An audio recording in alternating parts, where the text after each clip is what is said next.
gentlemen, welcome aboard and welcome to the Closed Traffic Podcast, the original aviation and flight simulation show. I'm Johnny, and my co-host this evening, the man, the myth, the legend, the man who's always in the right seat, or maybe he's the check airman, which will put him in the jump seat. So maybe he's the check ride Mike is what we call him, ladies and gentlemen. Mike's say hello to people, man. I have everything else, so I'm sorry. Man, you love blowing smoke, man. What's going on? Hello, people. It's been a while since we've actually had a live streamed show. So good to see each and every one of you. We have a fun show coming up for you all today. Looking forward to getting into it. But before all that, man, Johnny, how have you been? Man, I'm trying to stay cool. It is hotter than Satan's armpit. So we're over here, got the fan going on here.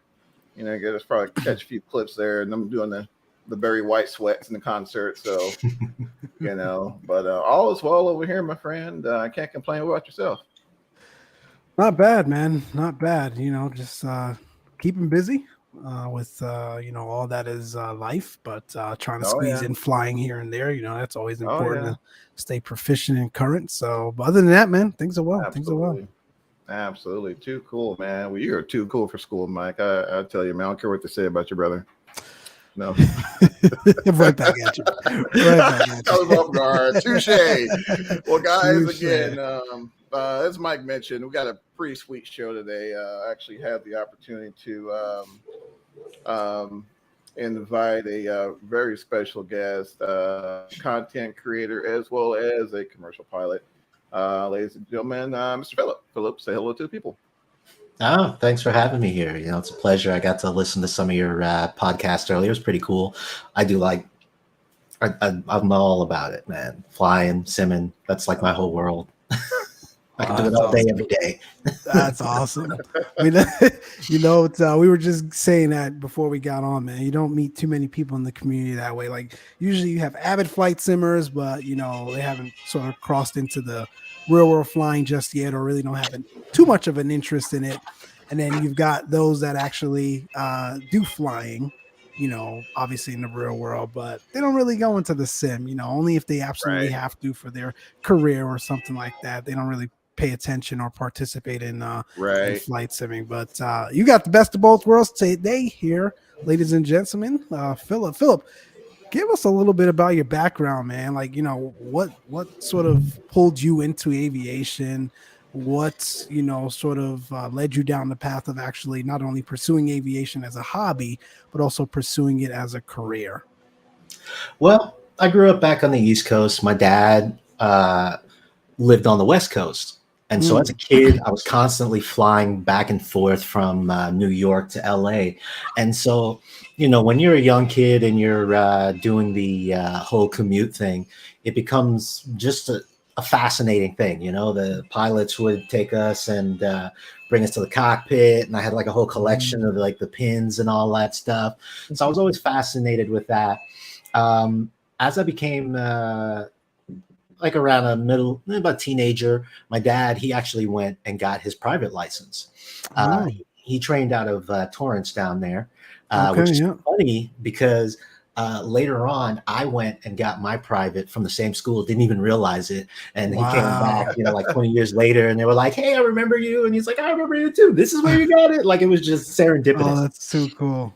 And so, you know, as a kid, we would fly from like LA to Vegas, LA to San Diego, San Francisco, all those hot spots.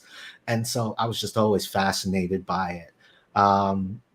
You know, I was in the military for a few years. After I got out, you know, I thought about going, and, you know, money was a big barrier for a lot of people. Of course. For the most part, it was a barrier for me at first. I worked as a bus driver. And then, you know, as I was working as a bus driver, I just slowly built up the funds and, you know, got some help to finally finance my career.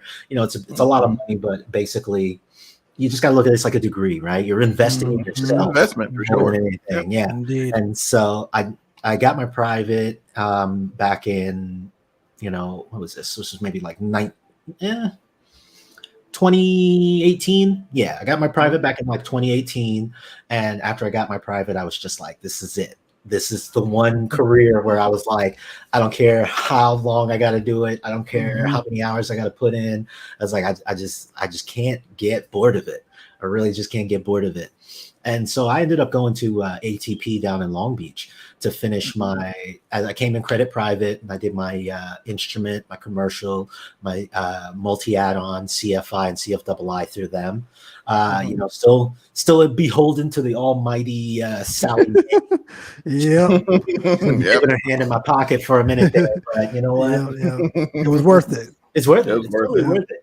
You know, it's those little moments. Like the other day, I was on the ramp, and you know, one of the things you get, especially as a young black pilot, is you get other people like, you know, working in the industry, like whether ramp agents or cargo loaders, and they're like, you're the pilot, and I was like, I'm the pilot, and they were like, nice, you know. Yeah. And they're like, how's your day? And I'm like, I got up early, I'm tired, you know, kind of, you know, I just can't wait for this day to be over, you know, just get this cargo loading to get going. And they're like, well, at least you're the captain, right? And I'm like, yeah, I am the captain. But yeah, you know, I kind of came, like I said, you know, well, as a kid, I was always enthusiastic about it. I always loved flying. And, you know, this is like career number 3 for me. You know, I was in the military. I worked, you know, a little bit in IT, you know, and then I worked as a driver. You know, I always tell people, I tell my little brothers and all that stuff, get a commercial driver's license. You know, it's a cool, chill job. Oh, yeah. You can easily build up some nice little money to kind of platform you into that next gig. Yep. Absolutely. Yeah. No, you're 100% correct. And you know, I think a common misconception is, you know, starting out in the commercial aviation begins when you're, you know, young and you're just starting out, but it's not always the case. You know, I had several individuals from my flight school who were transitioning careers. You know, one gentleman that comes to mind, he was a school teacher, and he went from teaching school to, you know, becoming a commercial aviator. So I mean, there's really no just right way, you know, per se, to really get into the industry. And your story, Philip, is a prime example of, you know, that old saying that, you know, it's never too late, you know. Especially if it's your passion, you know, sometimes, you know, we're led along different to get to that one goal in the far corner, you know, right? So, yeah, I think that's really cool. And then plus kudos to the CDL, right? Because there's always a backup. So that's really cool, really cool. My question to you, however, as far as, you know, you've always had this passion for aviation, you know, based on your commutes, which is, I think that's everyone's, you know, that's all of our stories, you know, kind of, you know, getting into commercial aviation is actually flying, you know, from our own personal experiences. But did flight simulation play a little bit of a role in there, or at what point was it a situation of this, you know, I wanted to use it as a tool per se, or was it something that you just kind of ended up in, you know, prior to actually pursuing your commercial aviation career? It's actually kind of funny because prior to aviation, you know, I kind of dabbled in flight simming, and it was one of those funny things where it was like I started, but I wasn't proficient enough to even really get it done right. Like I'm doing, you know, I would take off, low down the runway, take off the runway, crash 90% of the time on landings, being like, okay, let's see if I can actually put this plane on the ground. I had no real drive. It wasn't until I got into flying and actually taking some lessons and going through the whole spiel, learning the flows and all that stuff, that it became integral, right? It just really, flight simming helps. When I first started off, basically by just locking in those flows, you know, it gave me that extra time to be like, okay, when am I putting in flaps? You know, what am I keeping my power at? You know, let me go through these checklists real quick. So that helps a lot. That helps a lot when it comes to, just getting the basic stuff down. But Sure. as a commercial pilot, where it becomes just like I recommend it 100% is when you get the Wow. instrument Mm. day in, day out. You'd be surprised how often I've flown with others or I've done instrument and people they're like, yeah, I got my instrument rating. And I'm like, all right, let's shoot this approach real quick. And they're just like completely blindsided, right? Mm. Wow. I had a student where she was working on her commercial and I was doing her technologically advanced. So we were in a Cessna 172 with, the G1000 autopilot and all that stuff. Sure. And so it was, basic day. And I was like, you know what, let's just go ahead and shoot the approach in there. The ceilings aren't even that low. And I'm like, go ahead and just brief that approach for me real quick. And she was lost. And I was like, okay, let's try to catch up with this. We're getting behind the plane. We're getting, Sure. a little behind the curve here. And so I'm like, I'll help you out. And so, it was a little rough. We got on the ground and I was like, what happened there? We were just completely behind the ball and that was almost dangerous. She was like, Right. I got my IFR. And she was like, that was the first time I've actually flown in IFR. Wow. And I was Wow. like, got it. Mm. Got it. Where if you're in flight simming, there's nothing more interesting than just being like completely in the blind and like I have to stare at these instruments. I love doing also like the VAT sim and all that stuff because Indeed. with the VAT sim it throws in those curveballs, right? It's not just I go to point to point. No, it may be they're like, hey, I'm going to vector you around way out here and I need you to stay at this altitude, you need to stay at this speed, and you're just like throws in so much more that it's no longer just the plate says do this and I'm going to go, And so right then and there, when I got my first job, it's one of the few things a lot of people don't tell you when you go to commercial and you get your first job is IFR is like every day. All the training we did at flight safety, it was like, okay, we learned about the plane, we learned about emergencies. We got to the sim and they're like, okay, we're going to do 1 million approaches and then throw in those then through other systems. the systems and safety. And you're just like, yeah, because that's your every day. And simming just makes that so much better. It makes it so much easier and more relaxing, to just kind of be like, I'm in this cloud. I have no idea where this airport is. I have no idea where they're going to turn me. I just need to stay on the ball. And then, I've had times in which I've been told to go miss. And I was at VMC and they're just like, follow the published mist. And you're just like, you're thinking, oh my God, I wasn't even ahead of the ball. I wasn't prepared for that. I'm like, why am I going mist? And they're like, yeah, this other traffic is going to slow down in front of you. Just go mist. Follow the published mist. And you're like, oh no, why? It's like, I just wanted a nice, easy day. But simming back to back, it becomes like second nature. I get so many people, they're just like, what am I doing next? And I'm like, what are you doing next? Let's stay ahead of it. What's going to be the mist? What altitude am I going to be at? So yeah, it's good for private to get those flows down, but when it comes to instrument, it's gonna be butter.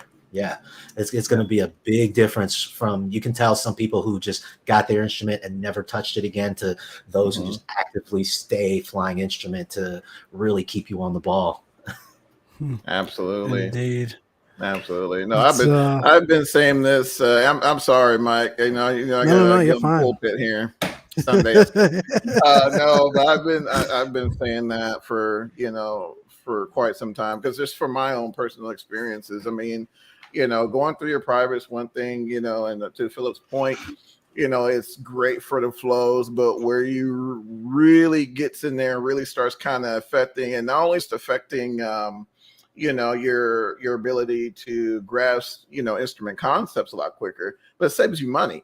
You're spending less time in the airplane. If I'm your CFI and I got this guy flying holds like it's nobody's business. All right, cool. Let's do some holds and we're good to go. And flight simulating does that. And then let's throw in VAT sim. Let's throw in Pilot Edge. Mike actually participated in the Simventure event yesterday, and Nice. I mean, just if you guys haven't had the opportunity to check out Mix Lamon's webpage, plug and watch a Simventure is a Simventure video. It was amazing, and we're talking real world air traffic controllers. So, I mean, I wish I had that that level of detail from ATC back then. So no, 100%, Philip. Totally agree with you, Mike. I'm sorry, Mouse. I was totally cut you off. No. You guys are spot on. That's quite fine. It's Philip. It's scary how similar our backgrounds are as it relates to like getting started in aviation. I'm also from the East Coast. I'm also from New York. Recently moved here about 5-6 years ago now. I also did my initial discovery flight. Islip MacArthur. I'm sure you're familiar with where that is on Long Island. Then moved here, and my sort of initial flight in the Southern California area, or their discovery flight, was Torrance. That was the first airport I flew out of and moving to Southern California, and started my flight training with Pacific Skies Aviation, which is probably the club you were at. It's just interesting, like how similar the backgrounds are and can be in this really small and niche world of aviators. That being said, you brought some interesting points around, hey, it's a lot of dedication, it's a lot of time, it's a lot of resources, and resources is not just your time, but also money that needs to go into it. What would be, I guess, your perspective or advice for others that are looking to go out and take this initial discovery flight, or maybe they have already taken that discovery flight and they're trying to figure out how to continue on this journey and not necessarily to pursue it for a career? Maybe they just want to start and stop at the PPL. But what's your advice for folks that wherever they are, how do we help them sort of take that next step? How do they find a flight club? How do they know the instructor is right for them? What are the things that you kind of went through on your journey to sort of help you through that? Now, as far as helping people continue and start off, I typically like to tell people, first and foremost, start hitting those books. Start hitting those books. We're in a great time right now because, it's funny when I think of just recently where it was like charts and books were just something you had to buy and just stock up on, and you had to just spend a bunch of money on them. Where now, I'm telling my students, I'm like, hey, you want to learn about the pedostatic system, just watch this YouTube video. It's right there. There's so many free resources. So yeah, hitting the books, I think, is one of the first steps I always tell my students, mainly because if you don't hit those books, I got to teach you, and that's just really eating up your time, right? Yeah. If I got to tell you, hey, do you know what the characteristics are of the stall, or what am I looking for when I say, hey, put this keep that nose down? Why am I telling you to keep the nose down? Why am I telling you to put that right rudder in? And you're just like, oh yeah, it's because the right turning tendency, or we got to build up that speed. And it's like, yeah, there you go. It makes it flow a lot easier, and you can do that easily free by just watching a few videos. One of my favorites, believe it or not, I used for my CFI was Embry Riddle. Embry Riddle has a bunch of these free videos online. And I literally just picked off all their stuff for a lot of my CFI training. And I literally did it just like that. My DPE was like, that's pretty good. And I'm like, freaking YouTube, man. YouTube. It's just man. YouTube for the win. Yeah. And so, hitting the books is one of the big things. A lot of people get afraid of the written, and it can be a bit of a task getting the handle of the written, but the books, aren't just a matter of written. They're also a practical matter. I don't personally like when people just go for straight memorization. Just try to pass the written. Yep. Exactly. Right. I've definitely had students, and I've been a victim of it myself, where I remembered this, and this, and then somebody was like, okay, explain to me what that means. And I'm like, I don't know. That's the definition. That's the definition. Right. And they're just like, well, what does that mean? I need you to understand it and explain it to me. And you're like, I have no clue. That's just what the answer is, And so it's good to delve into it, and understand a little bit better. So the books are the first thing I always tell people. that's going to be one of your biggest hurdles, because when you start flying, it's just going to become getting comfortable and just kind of doing it over and over again. You're good. Right. But books is where a lot of people struggle. The next thing I would say for like clubs and CFIs. Now, me personally, when it comes to clubs and, you know, schools and stuff like that, you know, I get a little picky with poor maintenance. If I see a club or a place that just does not maintain their planes, that just bugs the heck out of me. Bugs the heck out of me. I can't deal, you know. Take a minute. I think it's a good practice to take a minute to just, you know, look at the club's planes, you know, have them give you a tour, have them show you what they got going on. Sorry, there's my girl in the back. Go ahead. Go by. That's all right. No worries. Yeah. So, I tell people, I say, you know, take a second, you know, check out the planes they have, because, you know, a lot of times if they got beat up planes, it translates all the way down, you know. Indeed. Right. They got CFIs that don't care about taking care of the planes. I hate getting into a plane and trying to teach a lesson, and I'm just like, okay, take a look at this attitude indicator or the attitude indicator. Exactly. Well, it doesn't work. Yeah. I'm trying to teach you here, and I'm teaching you in a busted plane. So other than that, you know, the prices kind of go all over the place, you know. Sure. If you can find a good place where you can get some good block time, that's good. You know, if you're really comfortable with the place, that's pretty nice. Some of these places, they really will milk you. You know, you got to be careful with that.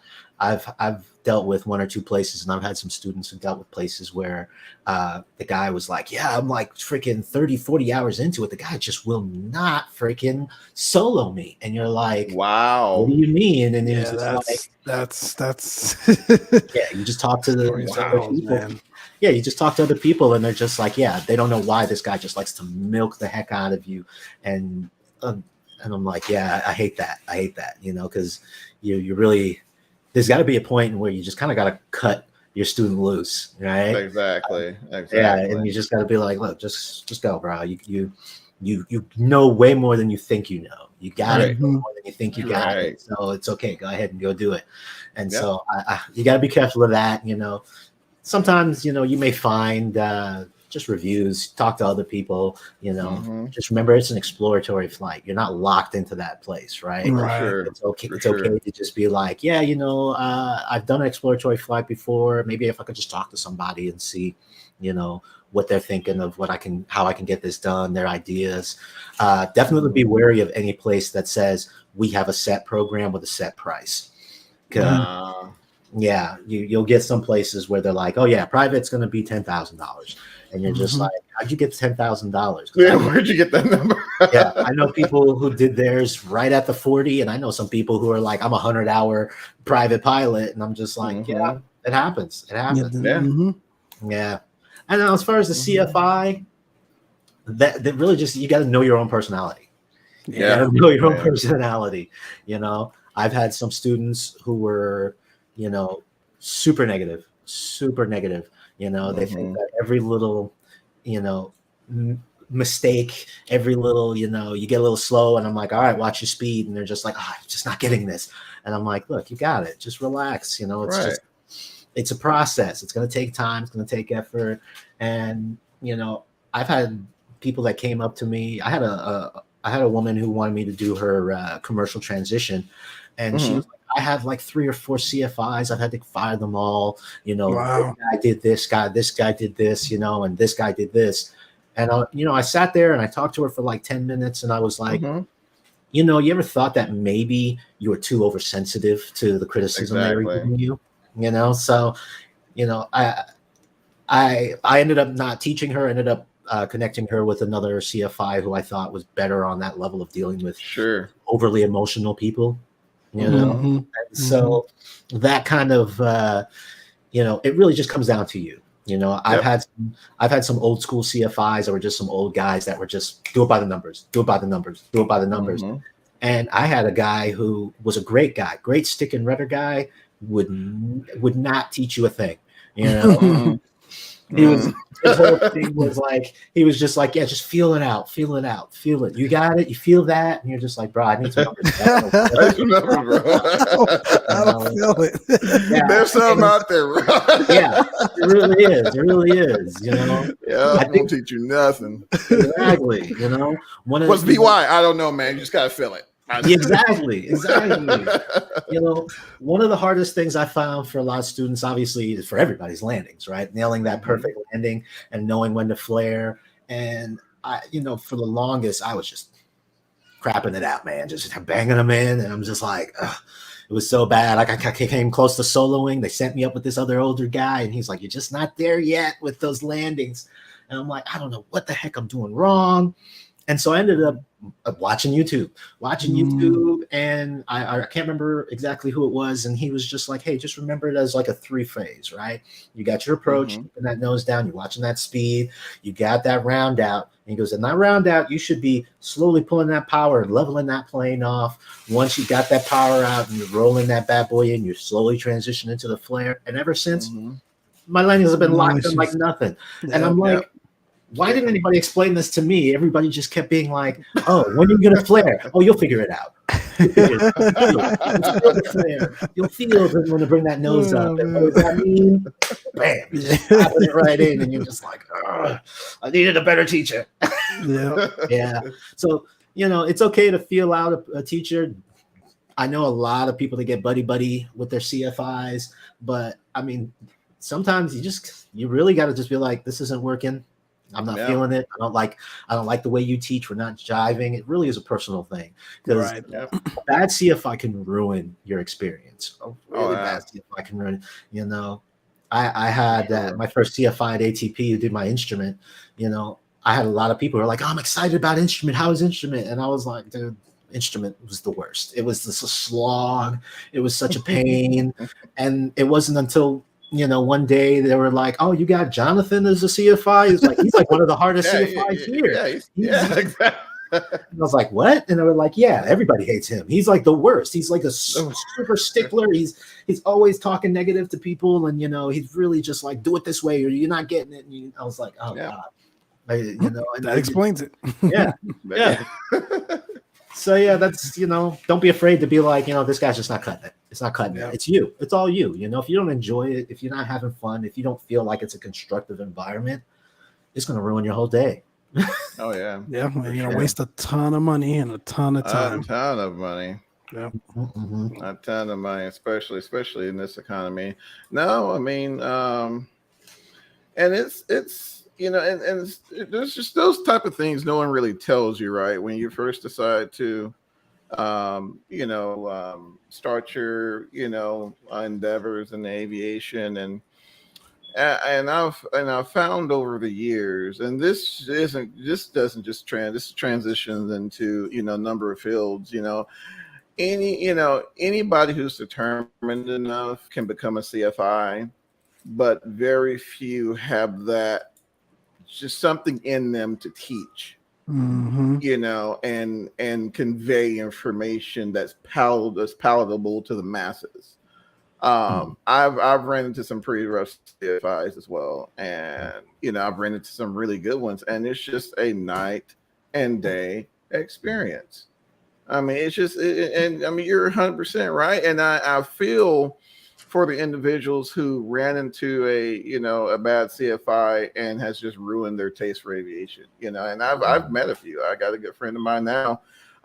He busted his instrument check ride, and he, for a while, he was just kind of like, Johnny, I don't know, man. I don't even know if I want to go, you know, continue on. And you know, it took a lot of, you know, it took a lot of conversations to kind of, you know, get him to the point where he's a little indecisive, but you know, and you know, you got that CFI, but then you have the ones who really doesn't truly prepare you, and then they sign you off, and you get to the DPE, and DPE is like, who the heck? I mean, like, who signed you off? You know, like you know, I ain't ready for any of this. You know, and I've met students, you know, in that position. So, you know, it's to me, I think that's probably, you know, Phillip, to your point, one of the most important, you know, important pieces of the whole puzzle, right? Is making sure you have that chemistry between you and your CFI, because if you don't, like Mike said, it can be extremely expensive. Mm-hmm. It's like I said, I think now things aren't getting much cheaper. So Yeah. those are things we definitely want to keep in mind. So Philip, so throughout you brought us to this point, right? You got your CFI, you're doing your thing. How did you break out in the industry? What at what point did you? Because ladies and gentlemen, if we hadn't mentioned it, due to our awesome organization of the podcast,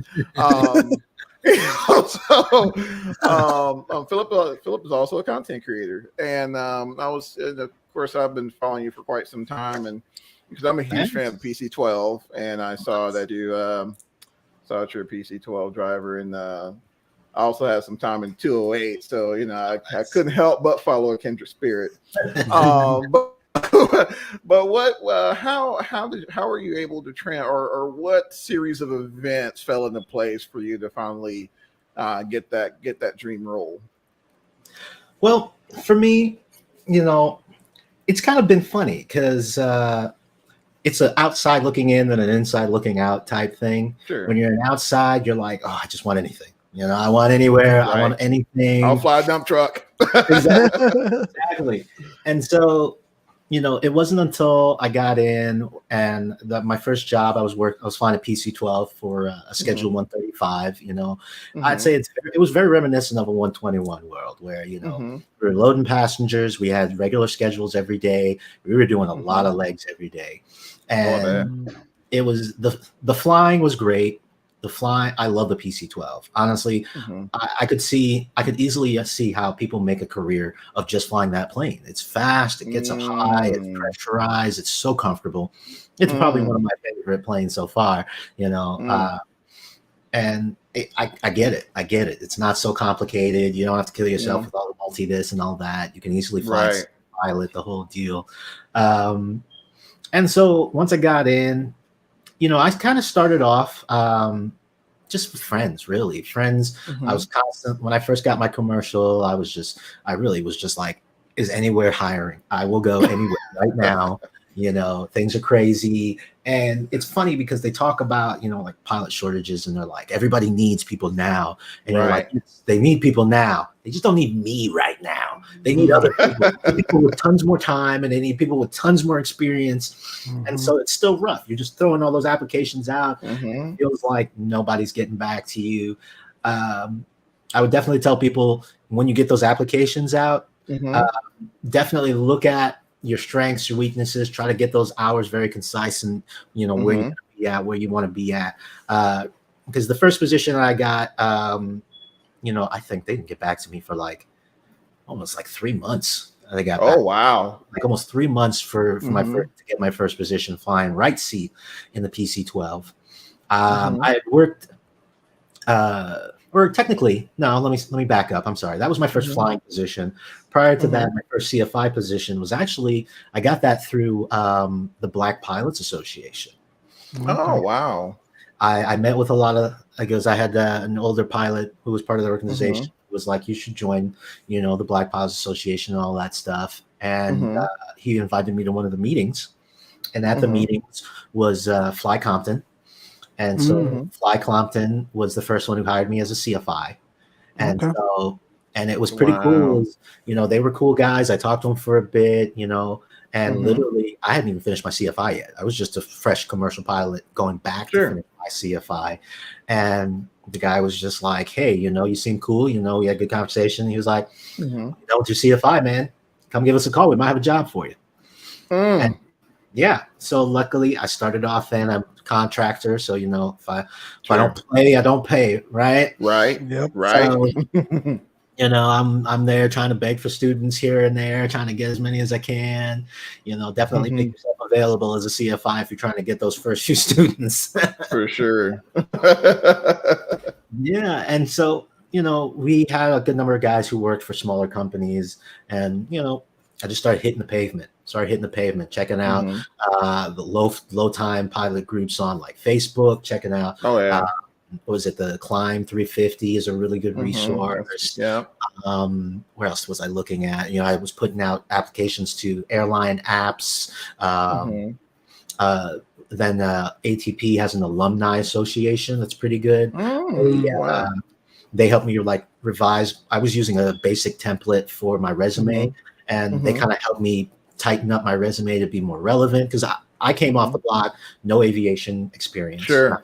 Not working for any job. I worked for transportation, you know, driving buses, and that kind of helped lead that information in, right? You know, where they're like, okay, you got a history of safe driving, you got a history of pre-tripping, and absolutely maintaining, you know, a vehicle, that, you know, doing safety and security checks, and all that stuff, and all that stuff just kind of just tie it all together. Translates well, right? Exactly. You know, because I was like, how does it? I don't understand any of it. You know, I'm like, how could any job be aviation and make me look hireable? But they helped me make that stuff out. You know, I know there are services out there that'll help you with your resume if you're not part of one of the groups. Even the Black Pod Association and stuff like that. You can easily post on there and be like, hey, you know, I need some help with my resume. Can somebody take a look? Or, you know, it helps a lot. Right. And so I applied to my first position, and like I said, it took them like 3 months to get back to me. One mistake I did make, and I think many pilots make it, and may have to, you know, we need to reconsider this, is we hopped on the first one that called us back. Right? Oh yeah. As soon as they called me back, I filled out all the paperwork, went through the interviews. Literally, as I start my class, I got like 3-4 companies that just start hitting me back. It was the beginning of the year. It seems like at the beginning of the year, they start, the hiring frenzy starts coming around, and they start looking for you. So I'm like, oh, why didn't you call me like 2 weeks ago? Why didn't you call me a month ago? So dumb. I know some of these companies, they'll be like, oh, well, if you don't take it now, you know, I can't guarantee. No, they're hurt. Right. If they were interested in you back then, and you're continuing to build that time, they're interested in you now. You know, so I definitely, you know, would take that time to think about that, where you want to be at first. And it was kind of rough. It had its good and its bads. You know, the good was the flying was great. The company, the people I flew with were amazing. They were great pilots. You know, I got to get out and fly into places I never even dreamed or dealt with. You know, when I think of something as simple as like, you know, where here I am looking at you know, my wing, and I'm like, yeah, I see some ice. I don't even know what the heck I'm looking at. And then, you know, I read the books. I don't know what the difference is. And they're just like, bro, that's just some light rhyme right there. Let's go ahead and call that in. Let's go ahead and throw those boots on. And you're just like, oh, okay. Theory, but never the practice. Yeah. So, you know, I'm talking like, you know, we're like, oh, 10, 15 knot winds, you know, maybe I'm not going to fly today. And then we're coming in and they're like, 20 gusting 50, get it in. You know? Let's do it.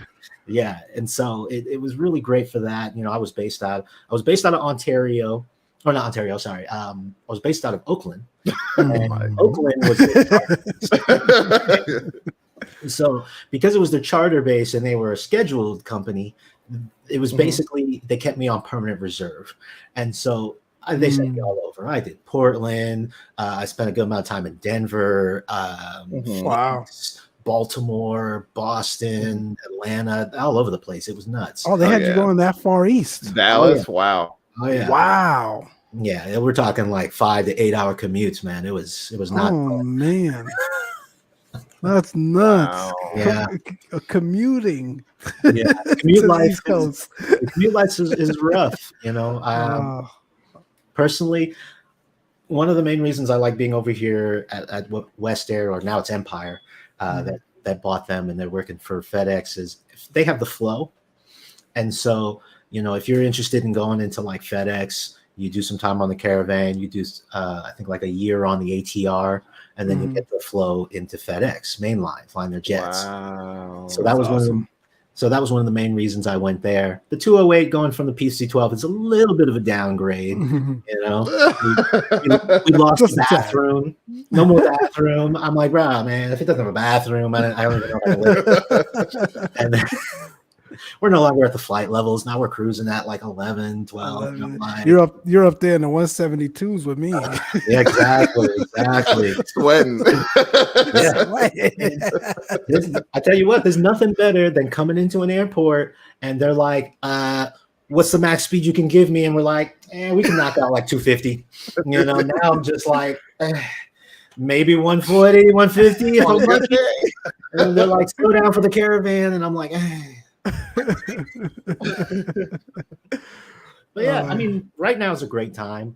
You know, it's an interesting thing because normally everyone will tell you, you know, hey, just wherever you're at, stick it out, go for the airlines. You know, they're hurting now.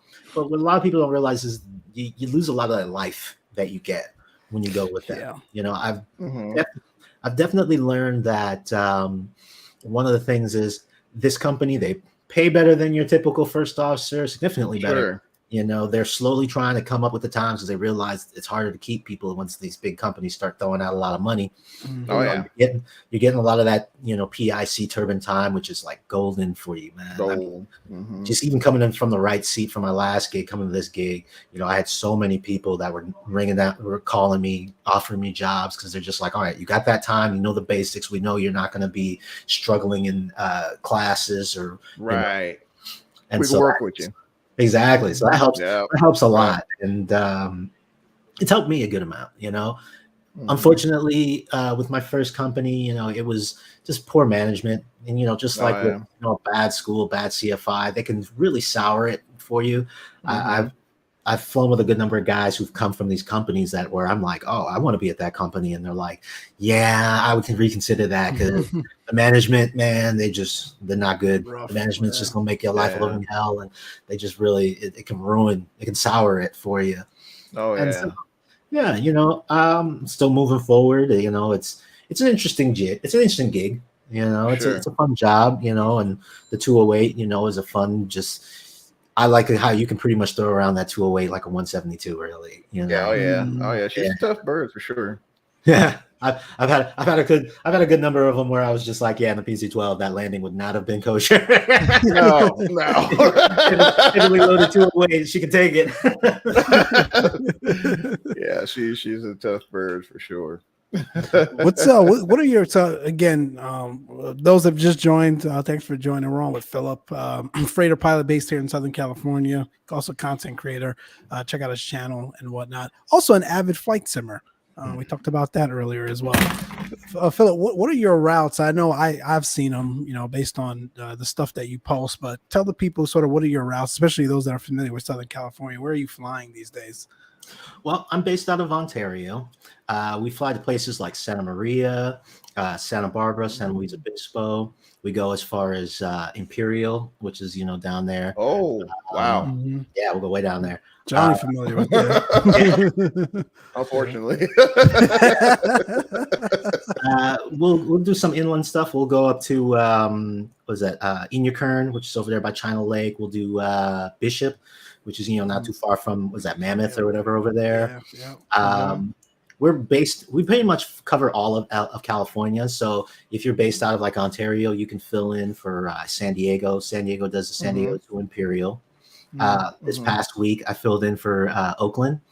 And so Oakland does Visalia. They do, what is the name of that small town up north? They do Unalakleet. Or not Unalakleet. That's Alaska. Wow. Way up there. Yeah, it's way up there. Yeah. Let's go away, man. Crazy. Ukiah. That's the name of it. Yeah, they do Ukiah. If you do Sacramento, you'll do more of the northern, like Crescent City, Arcata, Redding, Ukiah, all those small towns up there.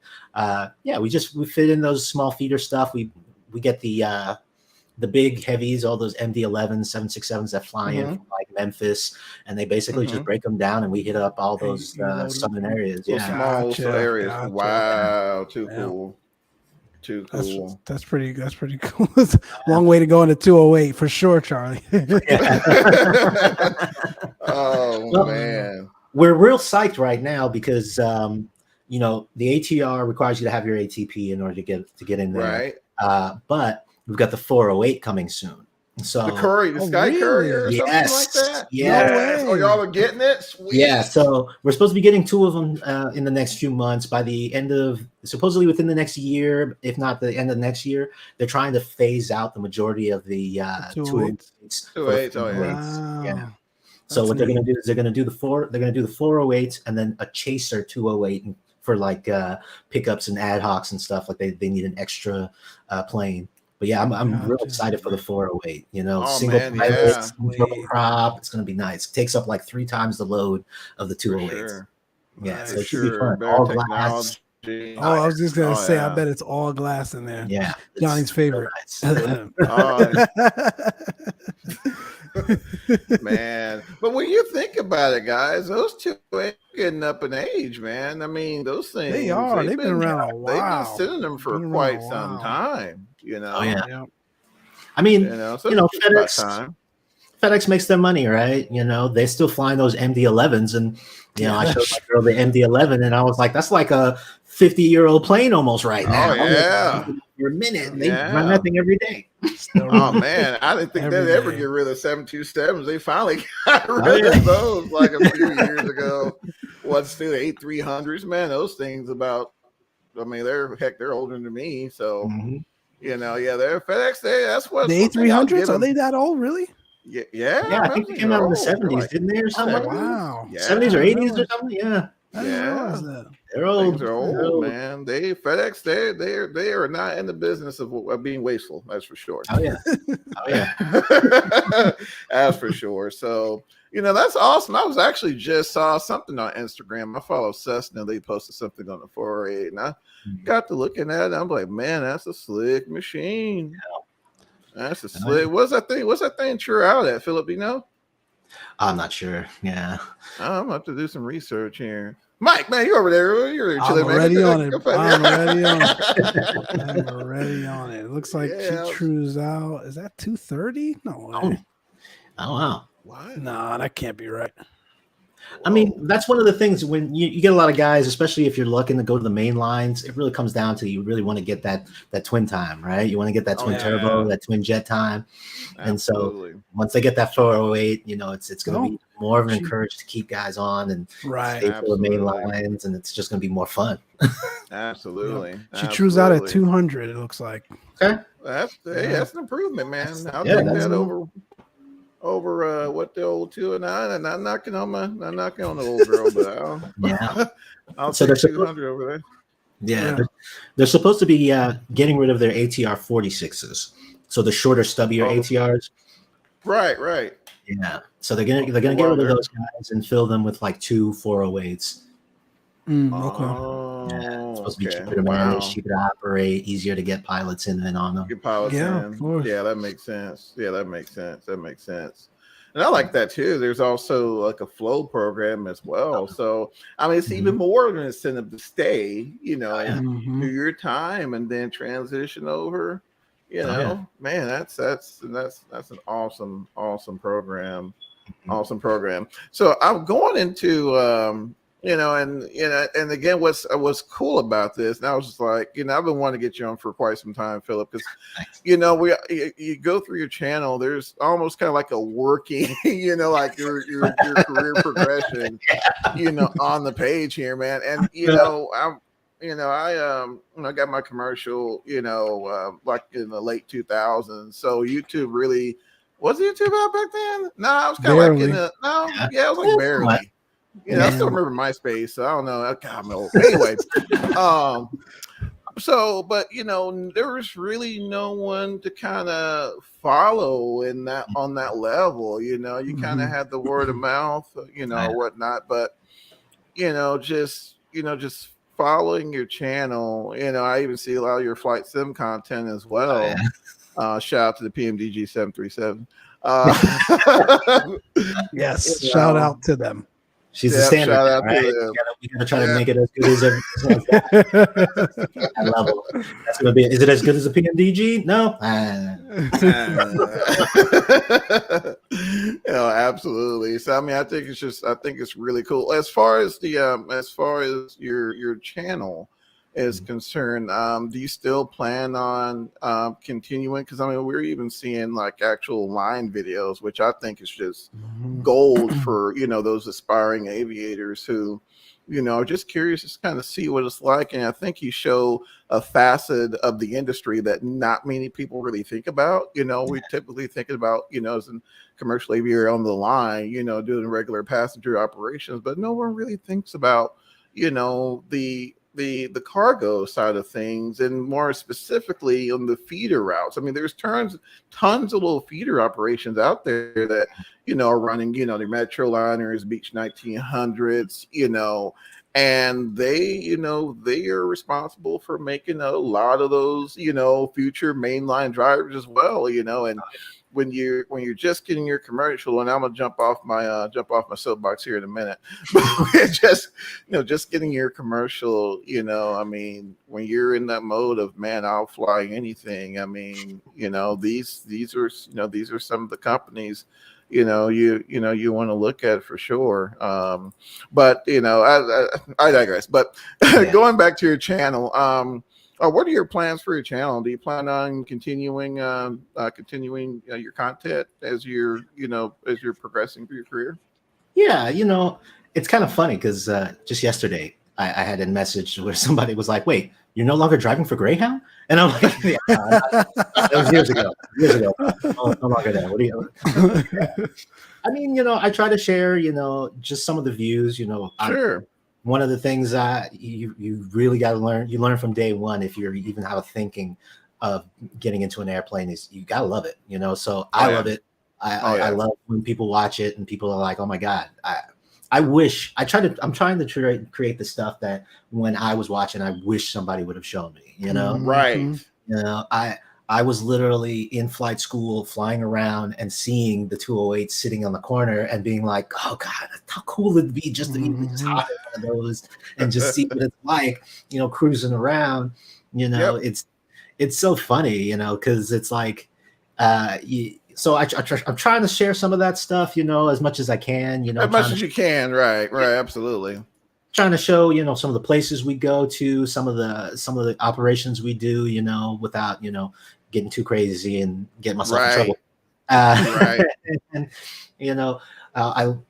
I just didn't see too many people, that there were just isn't. Like, "Hey, do a cool 360 video of you landing into just some random airport." Just gonna say that, man. I saw your recent 360 video, and I'm like, why aren't more people doing this? Like, this is freaking awesome. This is so cool. If you have a VR set, man, put that bad boy on and watch it. And watch it through there. Really? Okay, I'll have to look at it. Yeah, YouTube VR. It's so cool. I love it. And oh wow, it's just constantly encouraging that love, especially you're getting ready for that check ride. You maybe you're taking a little long on that, private landings, and you're just going to be like, "Oh God, why am I even doing this?" And then you watch a little video like that, and you're like, "That's why I'm doing it. That's what I want to be doing." That's why. It helped me. One of the reasons this was one of my dream jobs was there was a guy, full gray head of hair, flying out of Alaska, flying the 208s, and I was like, "Yeah, I could see myself doing that. I would love to do that." And it was just, sure, I'd love to get to the jets, but right here this is where I want to be. I love this right now, and moving that step by step, Yep. And I always tell people, if there's something you want to see, and I can show it, feel free, to hit me up, and I'll see what I can do. For sure. So that's what my dream aircraft is to fly. Yeah, we got a question from Charlie here. What is your dream aircraft, man? Ooh, that's a hard one. It's kind of funny because when I started, I was always kind of a weirdo. I was a big fan of the ATRs. I love huge twin turboprops. So if I could get into a twin turboprop, I could see some time in that for a bit. Like the ATR. I'd love to be an ATR captain and do that for a bit. I've never seen myself wanting to go much bigger than maybe a 7.3. As I've spent more time commuting, I kind of Mhm. I was kind of one of those people where I was like, maybe a small jet cruising up and down the Sure. West Coast. You Mm. know, Mhm. I was really hyped to go SkyWest because I really wanted to be on the E145, the E145 Mhm. Embraer jet. Gorgeous E-series. Oh, yeah. Yeah. Beautiful. But then they started transitioning all the guys over to the The 175s. 175s. Yep. Yeah, and now I talked to a couple guys, and they're like, "Oh, bro, the 175 it's a beautiful plane to fly, but they're like, it's been brutal." He's like, "We're no longer doing L.A. to San Francisco to Reading and back." He's like, "Now Oh we're yeah, they're doing sending LA those to things. Yeah. Denver to Chicago to Really? Boston." Oh Yeah, like yeah. cons, and they're just Wow. like, it's been getting crazy right now. United. I heard there was a rumor that United was trying to buy as many E175s to replace their 73s because it was cheaper to run 73. 2 E175s than it is Then it 170. is Fans one. 173. Yep. Yeah, Wow. yeah, and I Yep. think it was like the That's FAA nuts. came in and told them they were like, no, that would clog up the airways. You know, they would Yeah. step off. Yeah, it was nuts. So yeah, I think if I could get in the ATR, I think I'd be happy with that for a bit. You know, it's a nice big plane, not super fast, but you know, it's still a fun, You'll big, get there. confident plane. Yeah, I don't like it too easy. I don't like it too easy. You know, I am a Boeing fan. You know, I don't like the Man, side just six. killing me today. Mike's over there hurting, man. Mike's hurting. I'm hurting. Every answer he's giving, I'm hurting. No, I'm joking.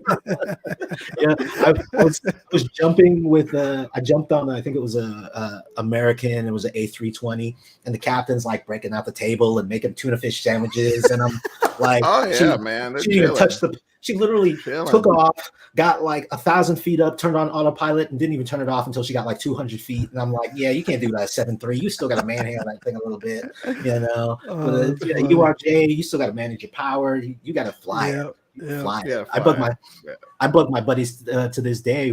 Coming into Visalia, a lot of the guys will just do the RNAV 1-2 in, and it's just a straight Right. in. Mhm. And I'm Right. like, dude, everybody's taking 3-0. I'm gonna join the pattern. I'm gonna fly 3-0 in, and they're just like, Right. why are you doing all that? That's more work. And I'm like, I want to be able to fly the bloody plane and not forget how to Right. handle it. You know? Phillip's a pilot, man. He's a pilot. Pilot, yeah. It's true, man. Listen, like I saw Johnny over there grinning and Charlie in the From chat ear to ear, cracking bro. up. Mike's Because over here. every answer you gave, like you're a man after this guy's own heart. I'm the opposite, man. I love the full glass. I love The technology is awesome. you know, though. the It's awesome. technology that are in some of these new and more modern aircraft. I'm a huge Airbus fan. Versus Boeing, so you know, again, it's to each their own. But I love the avionics. I love the additional situational awareness. Like for me, it's not even about like being lazy or making things easier than it has to be. Although there are It is some out there, to your point. Yeah. Exactly, there are those out there to your point where it's just like they're gotten so accustomed to the crutch, if you will, that if something were to go wrong, they don't know what the hell they're doing. But for me, it's just like that added situational awareness. If I can get in that cockpit and not have to worry about, right? You should be worrying about everything, but not have to babysit a component of that flight or for a period of time in that flight. I think it's helpful. So that's sort of as how was their goal, look at it. right? You know, Yeah. Exactly. As was their goal. I mean, once you get to that level of transportation, at the end of the day, it's all about efficiency. And I think Airbus Industries did an amazing job on creating an efficient machine. Not a pilot's airplane. We all, although some pilots love flying them. From what I've told me, that we had Robert on a while back. He loves the Airbus, man. Yeah, she's a joy. She's a joy to hand fly. But I think for those of us, and you're at a point in your career where you're really looking to get as much stick time as possible. That's probably not, the direction you want to go. Not saying that at some point later down the line, you're like, I'd like to get in some, larger, more sophisticated equipment. The option is always there. They're not going anywhere. In fact, they're probably going to get better. Yeah. But I know for me that was kind of my thing on it.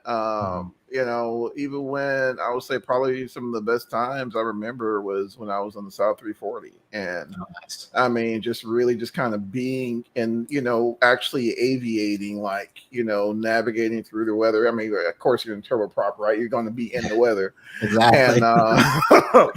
and and just jump seating on the A320s, and actually I had the opportunity to I would say probably from a turbofan perspective, probably my next step up would be the Avros. I had worked for. They also had some Avros in system, and just before they went away, and it was phenomenal aircraft to watch, and it was a pilot's airplane. I mean, most of the systems were were still fairly manual, but then here goes the I guess, well, at the time the CRJ, and then now you got the Jet series, and it's getting more to the point to where the automation is there for to make you more efficient, but at the same time I think it's even more difficult to be mindful of, okay, let me see if I can shoot this approach instead of leveraging the the automation too much, right? Just to keep that proficiency there. But going back to the whole Embraer thing, I actually took a flight, and this was a long trip. I took a flight from Dallas Fort Worth to Tallahassee, Florida. I mean, it was like a 700 some mile trip. And a 175. I mean, they are sending they're sending the CRJ 900s like that. I took one to Pennsylvania, really, and a 900. Oh my Lord, it was awful. I think but I've noticed that. I think there's a Monterey to Dallas in the CRJ 900 or something like that. Yeah, it's something stupid. Yeah. Oh man. Well, it's probably Big Stripe. Who's Big Stripe again? That's JSX, isn't it? JSX. I think it's JSX that's doing that probably. Yeah, that's crazy. I know they're doing like a Monterey to Love feel or Vegas to Love. Crazy. Wow. Yeah, it's long days, man. Well, that's what I love about. That's one of the things I love about a feeder is we're hour and a half. Boom, boom, yeah. Hour 30 minutes at them. Yeah, that you're done. You're gone. You're out there. So if you left Ontario in the morning and let's say you went to Santa Maria, what's your you just fly back and you're done for the day, or what does that look like? So typically we'll have two types of runs. You'll have the quick turns, and so the quick turns are we'll go out there and we get started about like 5:30. Typically take off at around 6:30 in the morning. You'll go out there and then you'll come right back, and then depending on what's quick turns, typically you'll do like either standby in the afternoon or you'll pick up another run. Like there's one that goes from Ontario to Santa Maria, and then you go Santa Maria to San Luis Obispo, and then right back to Ontario when you're done for the day. Okay. If you have the regular run for Santa Maria, you actually fly out in the morning, and then this is the interesting thing about this job is sit around. You just wait. Oh, wow. So we'll get there at like 9, 10 in the morning, and we will sit there. They put us up in a hotel, and we just sit there until like about 4 o'clock in the afternoon. Wow. They load us up, and we get back here like around 6:30. So 6:30, yeah, it's It's kind of funny because at first, I was talking to my dad about it, and I was like, hey. I was like, yeah, it's kind of rough. You got these long days that you're putting in. And I was just like, yeah, the money's okay. It's not big airline money, but it's definitely better than first officer pay money. Right. And I'm like, it's just not enough, because I'm like here, it almost seems like 12 hours a day sometimes. And then you look at it and you're like, wait a minute.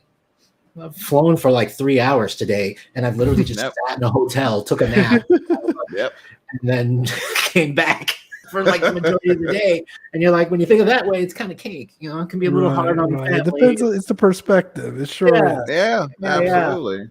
But it's great because it is a 5-day-a-week job. You typically, most of the runs you do Monday through Friday, and most of them you got Saturday and Sunday, and you have all holidays off. So it's man, chill like that. Yeah, man, that's wow. That is sweet. Definitely got to talk to you, Phillip, after this. Yeah, my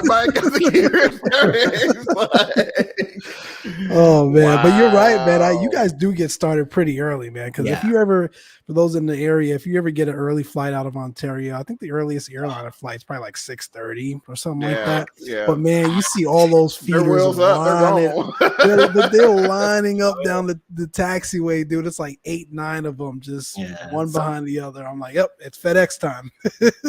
Sometimes they get you stuck with the flow because they want to get you out of the way of like the LAX traffic. Yeah. Sometimes you'll be sitting there on the ramp for like 30, 40 minutes Forever. just trying to flow out with just UPS, Ameriflight, FedEx. They're just all lined up. You're all leaving the same time, and then you got that one little Southwest trying to go to Vegas, or trying to get to Vegas, or what's that early Southwest flight? Like 6:30. I think San Jose. There's like a 6:30 5 days a week in the San Jose. I'm just like, oh man, it's nuts. I mean, those mainline guys got it even rougher because those mainline guys, they'll land at the Ontario at like 3, 4 a.m. in the morning just for us to unload and get in. So they're getting those rough hours. They're getting those rough hours. Yeah, I've heard that, man. They got some graveyards, boy. Oh yeah, in fact, actually, one of the DPEs over at Cable, he flies for mainline. I think it's UPS, and yeah, man, he gets in at like 4 a.m. That makes sense. That makes sense. You know what, guys? That's probably why most of the aircraft are still semi-older. Because if you had an A320 freighter, man, there'd be some folks asleep. You hear me?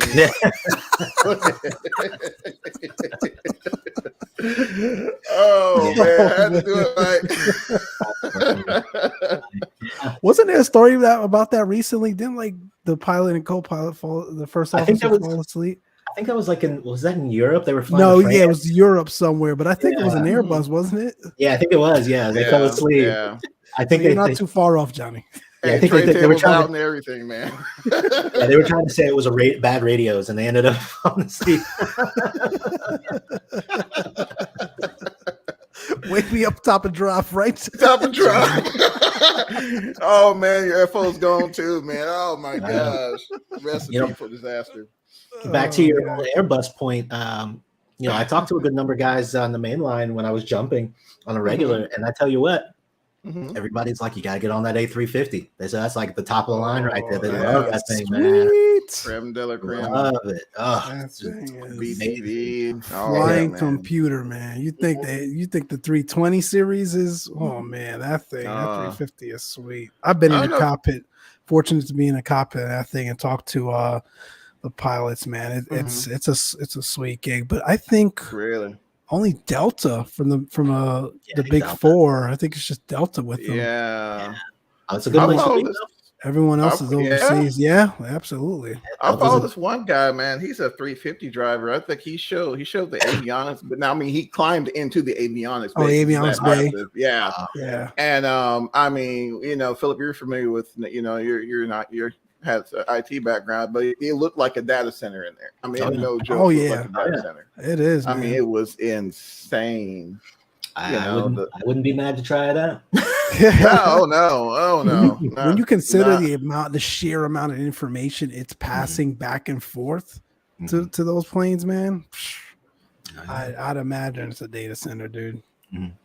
It's insane. So, but however, gentlemen, riddle me this. So, you remember the conversation? Philip, on our previous shows, we've had Robert, who's an Airbus driver, and he mentioned that if you turned off, and correct me if I'm wrong, Mike, because I tend to my mind seems to slip a little bit, but computers, yes, exactly, failed all the computers, you're pretty much essentially unable to fly the aircraft. I'm wondering if perhaps that the latest generation of the with the 350, I wonder if they've been able to add some level of redundancy. Now, okay, of course we can from a chances perspective, the odds of that happening are slim to nil probably. However, got 3 computers.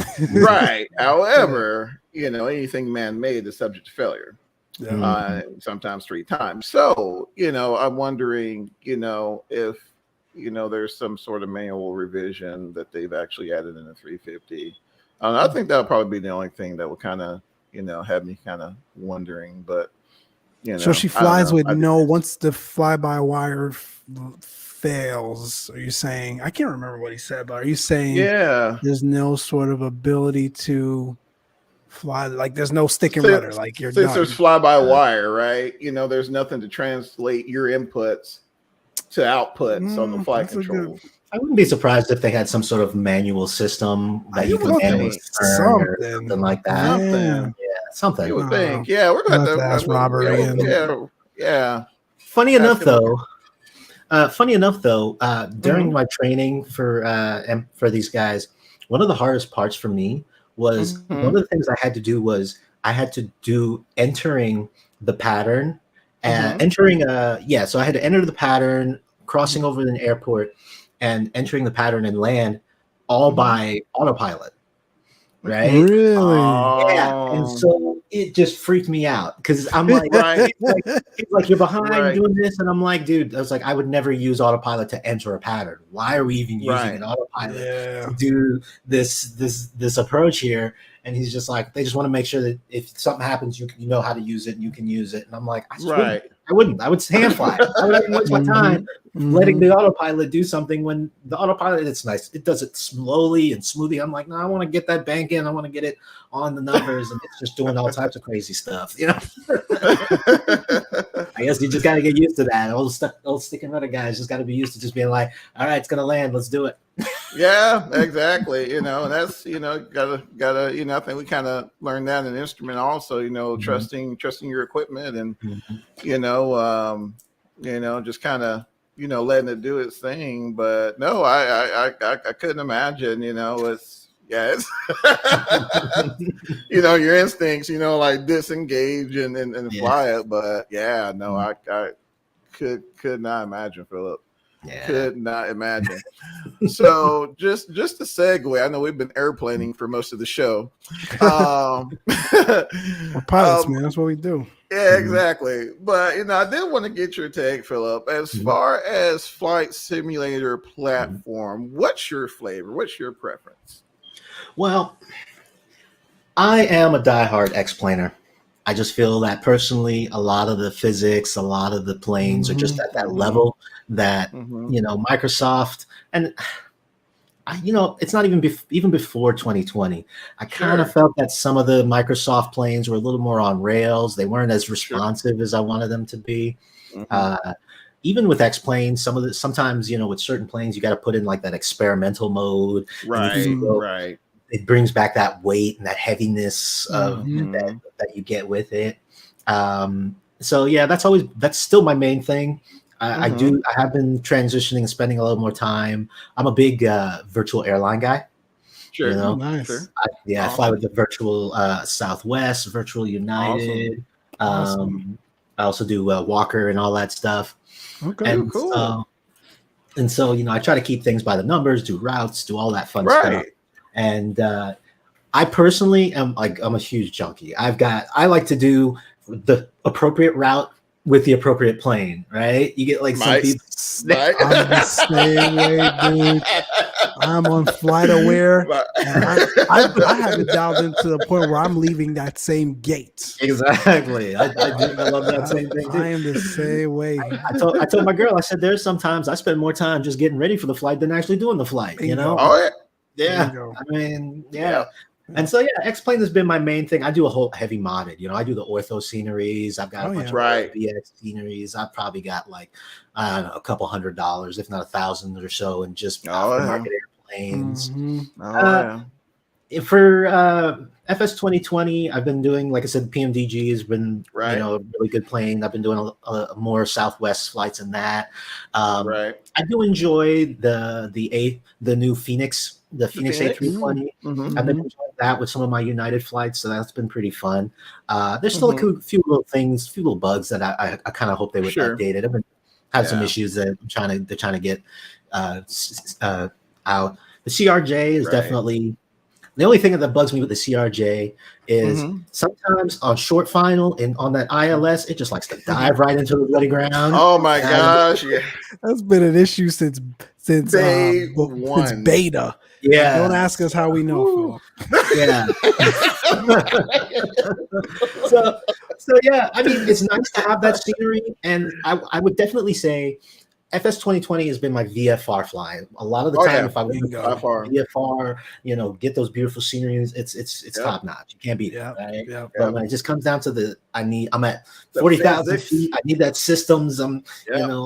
I gotta stick with X-Plane. I just gotta give it love. Man, I know Yeah, it. I know it. it's tough, man. We were talking about this before you got on, Philip.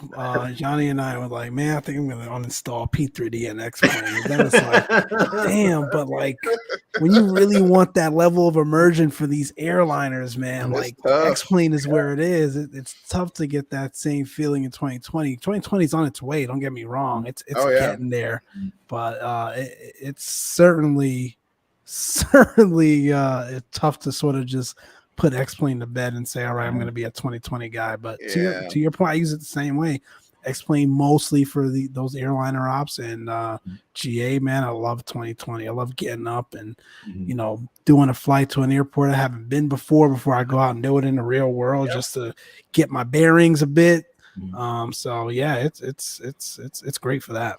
I mean, you got I'm sorry, Philip. No, I was gonna say, you got those companies like Reality XP sometimes that just really knock it up a notch. When I was in the PC-12, there were things that once you install that Reality XP, where if you hit an inverter by mistake as part of your startup, it just kills your autopilot and it doesn't come back until you shut down and reset it. Reset. So that level of And I mean, I'm really looking forward to Coronado's PC-12. I'm hoping it's on that same. That thing was nice.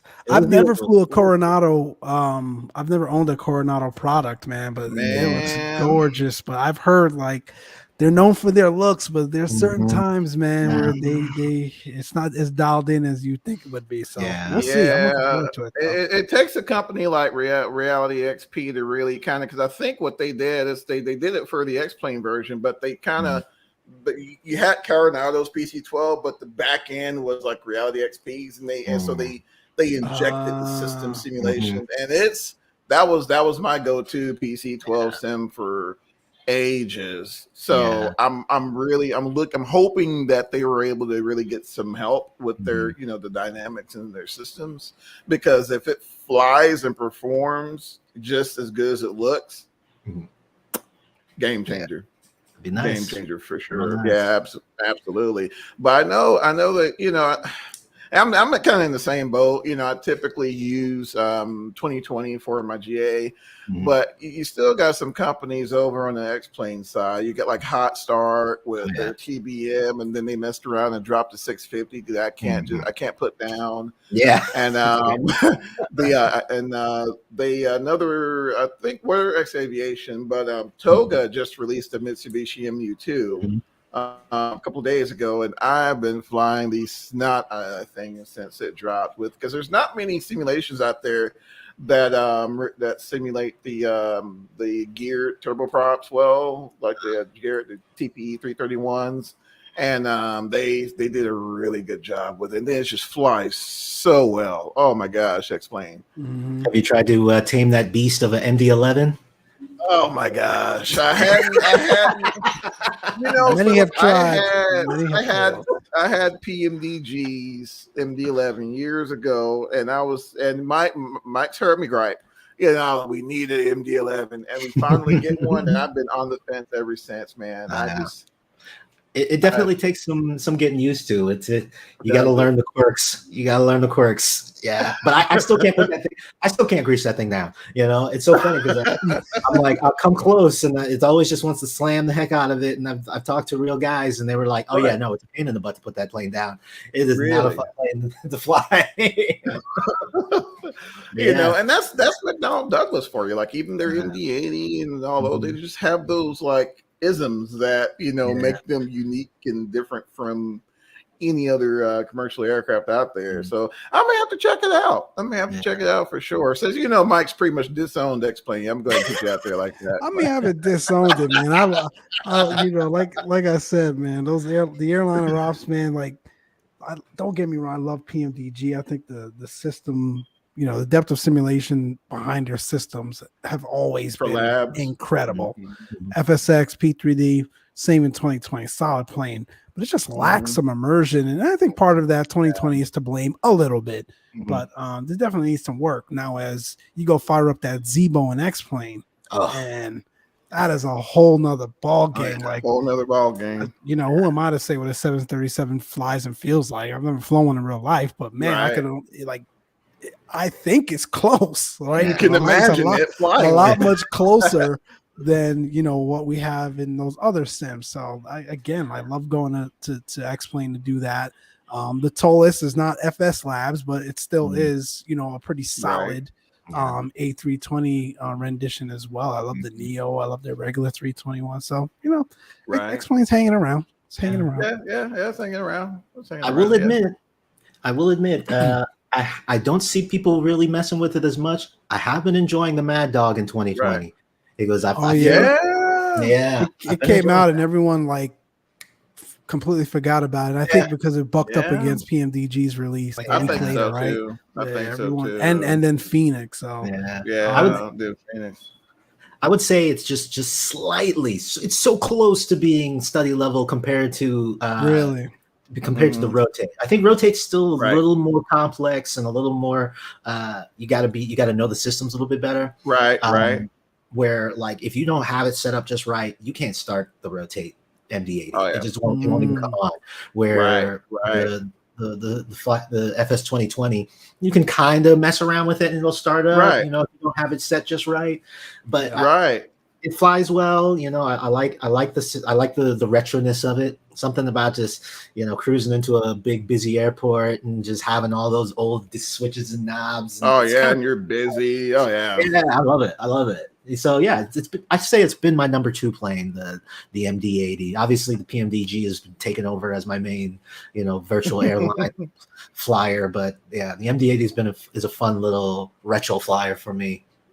Oh, for sure. I'm right there with you. Yeah, no one really talks about it. And that was my favorite bird. And it's funny, and like that company has been around for almost like 20 years in the industry. Wow. So there's just a niche, and it's the MD-80. You said it yourself, Mike. The MD-80 is a niche airplane.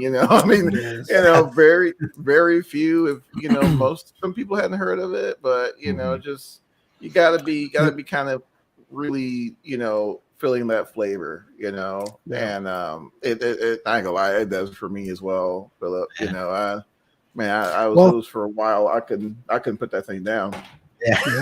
It does it for you guys, but and certain people for that sort of era, because like that you guys grew up around it, you've seen it, you've flown on it. I've never been on an MD-80 in my entire life, right? So I can't relate to it.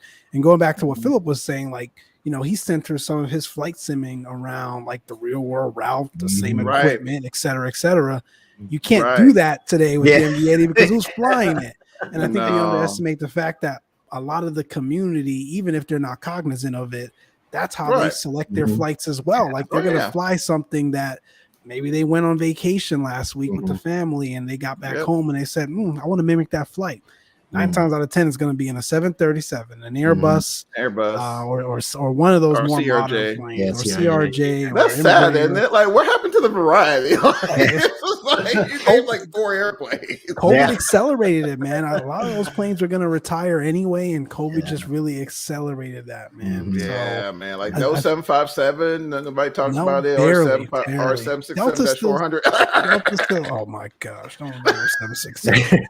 Delta's still sending the 767s and the 757s, American to a degree as well. But I give it 2 to 3 years, man, where again they're going to start moving those routes to the Neos or the Maxes. Man. I got excited the other day. I was not too long ago. I was in Denver and I saw Lufthansa still rocking the A340s. And I was like, "No way! What? Yeah, they got an A340 flying out of Denver for Lufthansa. I didn't even think those existed anymore. Yeah, me neither. Wow. It was pretty wild. Yeah, you don't see those like the aircraft. We grew up. Actually, at my last MD-80 flight, I took hadn't been that long. It was like 2 years ago. I took one up from Fort Worth to Milwaukee, and that was it. They were done. But no, I hadn't seen any 340s. Heck, I can't really say I've seen a 747 here. No, I take that back. I think there's a couple. We got a couple here. Yeah, Yeah, coming get in over the in Ontario. LAX and in Ontario. UPS still flies the heck out of them. Oh yeah, Oh, they yeah. do. I'd say Yeah, they do. I'd say my only issue right now, my biggest issue with Flight Sim 2020 is they need to start policing their market, man. They Oh yeah. really do. Yep. You know Yep. like the that virtual cool, the E1 the E175. I love the SSG and the X-Plane The E175 X-Plane, and yes, E190s. Right. I lovely. wanted to love all the freaking Flight Sim 2020. I was like, this is just garbage. It's unflyable. I'm like, why are they putting Yeah, this they're on the market? unflyable. Yep. I was like, Same. I was like, these It's sad. are my planes, and they're messing them up. Yeah. I've been struggling. I've been like, how is it nobody has please fixed the 7.6? I want the 7.6 to be a good plane, and it is Yep. still garbage on Flight Sim. Yep. And I'm like, why? Yeah. I need to fly this plane. I need to fly this plane. Yeah. Yep. Again, it goes back to like the willingness to put behind, like to put your energy behind it, because of the demand of the community. And again, 7.6 is probably one of those where it ain't the 320, it ain't the 737. It's not the max. It's not something that's newer and something that folks are seeing out there in the world today. So As far as cargo Exactly. dogs, those cargo dogs, I only fly it for FedEx. So FedEx, gotcha. Yep. I think it's just Exactly. FedEx, Amazon, and UPS are the ones who really just fly those things the most. I know. Truth be told, gents, I'd love to see another 300 for 2020. I know they're doing the 310 any build is for. So Oh that'd be yeah, pretty that's right. cool. That's But right. why do the 310? It's like, I don't know, but it's just me because maybe I'm just being that biased. But it's like, man, they could have totally threw that 300 in there, and that would have been just peachy, But Yeah. I guess beggars can be choosers. They're kind of using that to kind of segue into it. But what do you guys think about X-Plane 12? You guys think it'll be, the sim to rule them all, or just kind of meander, the same way 11's been? Yeah, I said it. This has been meandering for me because I don't know, man. We'll get to that. I mean, I'm personally, I'm going to be a little hard pressed to hop on it right out the gate, Right? Because one, I know it's probably going to break several of my add-ons. I'm still rocking the old. Yeah. I'm still rocking the old Aerosoft ATR, and that thing barely works in X-Plane 11. And so I feel like there's going to be a good number of planes that, I'm pretty sure that Flight Factor 777, which is like one of my regulars, I feel like that's going to be broken. They just came out with the 7.6, and honestly, again, I feel like that was another cash grab right there. And so I'm like, Mike. Same thing, man. Yeah. And so, the willingness to really not try to get the whole what was it, the topographic scanning, the Bing maps and all that stuff, kind of is going to hurt them a lot. I honestly feel like a lot of people are just going to stick with 11 for a good minute and try to see if maybe next year, if everything starts working, because that's one of the things that had bugged me. Same thing with FS 2020. When I think of how many times I've had FS 2020 break my something, and I'm just why? It was working fine. Why all of a sudden every time I try to load this plane up, it just crashes to death? And I'm like, oh, come on. I think I'll be hard pressed to really hop on it right out the gate. No, I feel the same way. Like, again, another thing we were talking about just before the show started, it's like, unless they're going to come out with something that's completely rewritten, and on sort of the same playing field, and we're not talking about depth of simulation, I'm just talking about visuals on sort of the same playing field as FS 2020, there's no way it's going to be as successful as 2020. I think what we need to realize is, and Greenlight and Charlie's been talking about some of that here in the chat, is there are like levels of simulation for folks, and to varying degrees of how folks want to experience flight sim. And I think 2020 has introduced an entire new world of folks that are not avid, by the book, want to experience every single button, switch, and circuit breaker in an aircraft.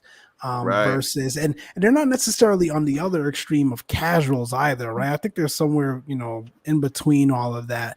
And that's sort of what we see today. And I don't think, Austin and the folks over at X-Plane, based on conversations and that they've had and shows that they've been on and literature that they've written, like, right, their intent is not to sort of bend over backwards to please that other subset of folks that are kind of new into this or are trying to dabble into it, whereas Microsoft, their main objective here is to make as much money as they can, right? So it kind of goes back to your point, Philip, like you wish they would police it more.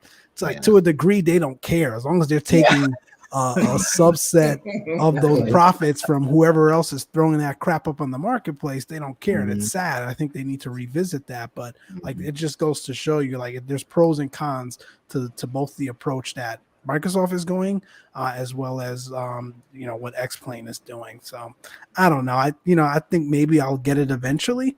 I'll be honest, I haven't sort of been up on too much of the recent news and the development behind it, but like I think 2020 is going to continue to be my main sim, and that's just because that's what I do mostly these days is fly GA. Right. So yeah. What surprised me was Aerofly.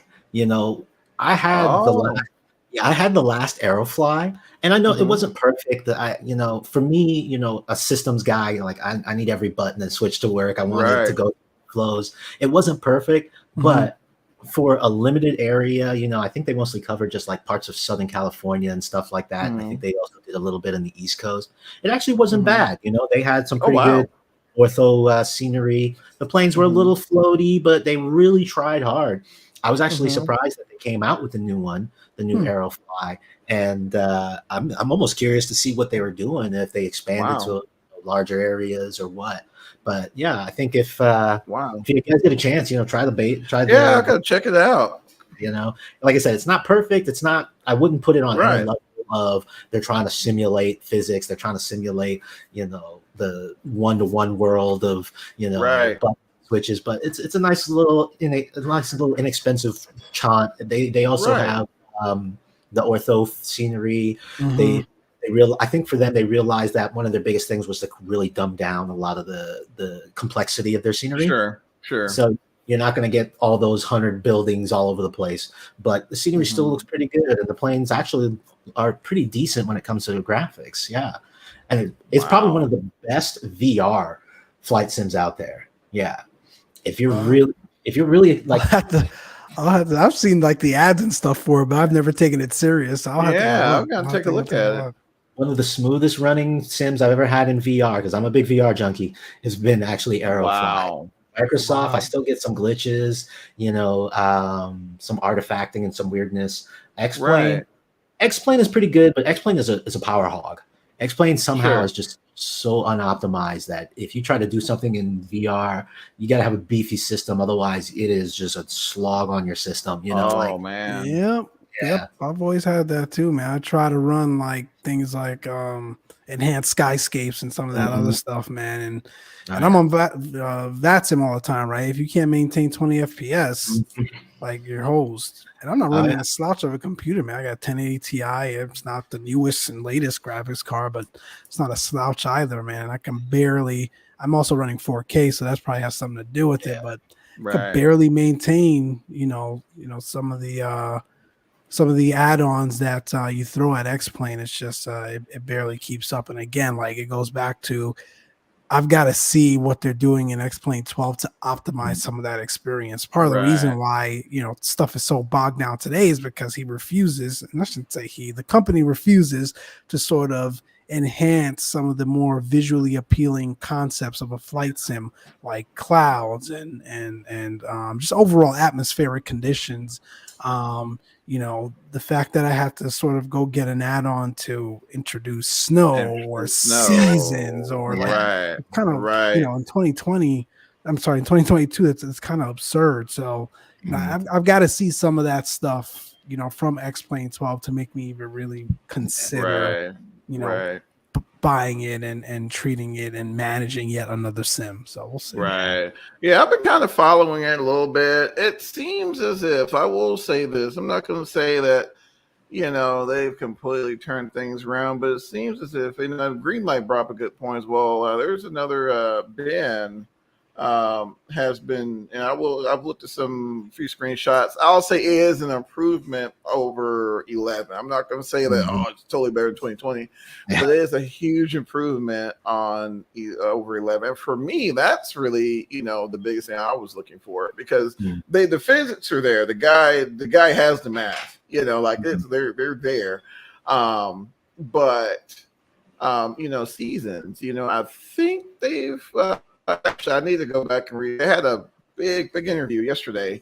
That's what Greenlight's talking about here. Yeah, I'll have to go see it. I know I'm probably talking with old facts, so forgive me for those in the chat. I know there was a big interview yesterday, but partly not our fault either, right? Because they're so hush hush about everything, right? You can't seem to get any sort of anyway, that's another story. But yes, they did have a big interview yesterday, and I'll go back and take a look at that. And I could be proven wrong in many of those regards. But yeah, we'll see. We'll see. I mean, to this day, I still, I have friends where I'm like, look at FS 2020. It looks amazing. All right, you want to learn how to use this 172? Let's go back to X-Plane and get that reality XP in here. That's true. They're going to give you the best physics. That's true. It's not going to be like that in the plane. So let's get it closer, which is X-Plane.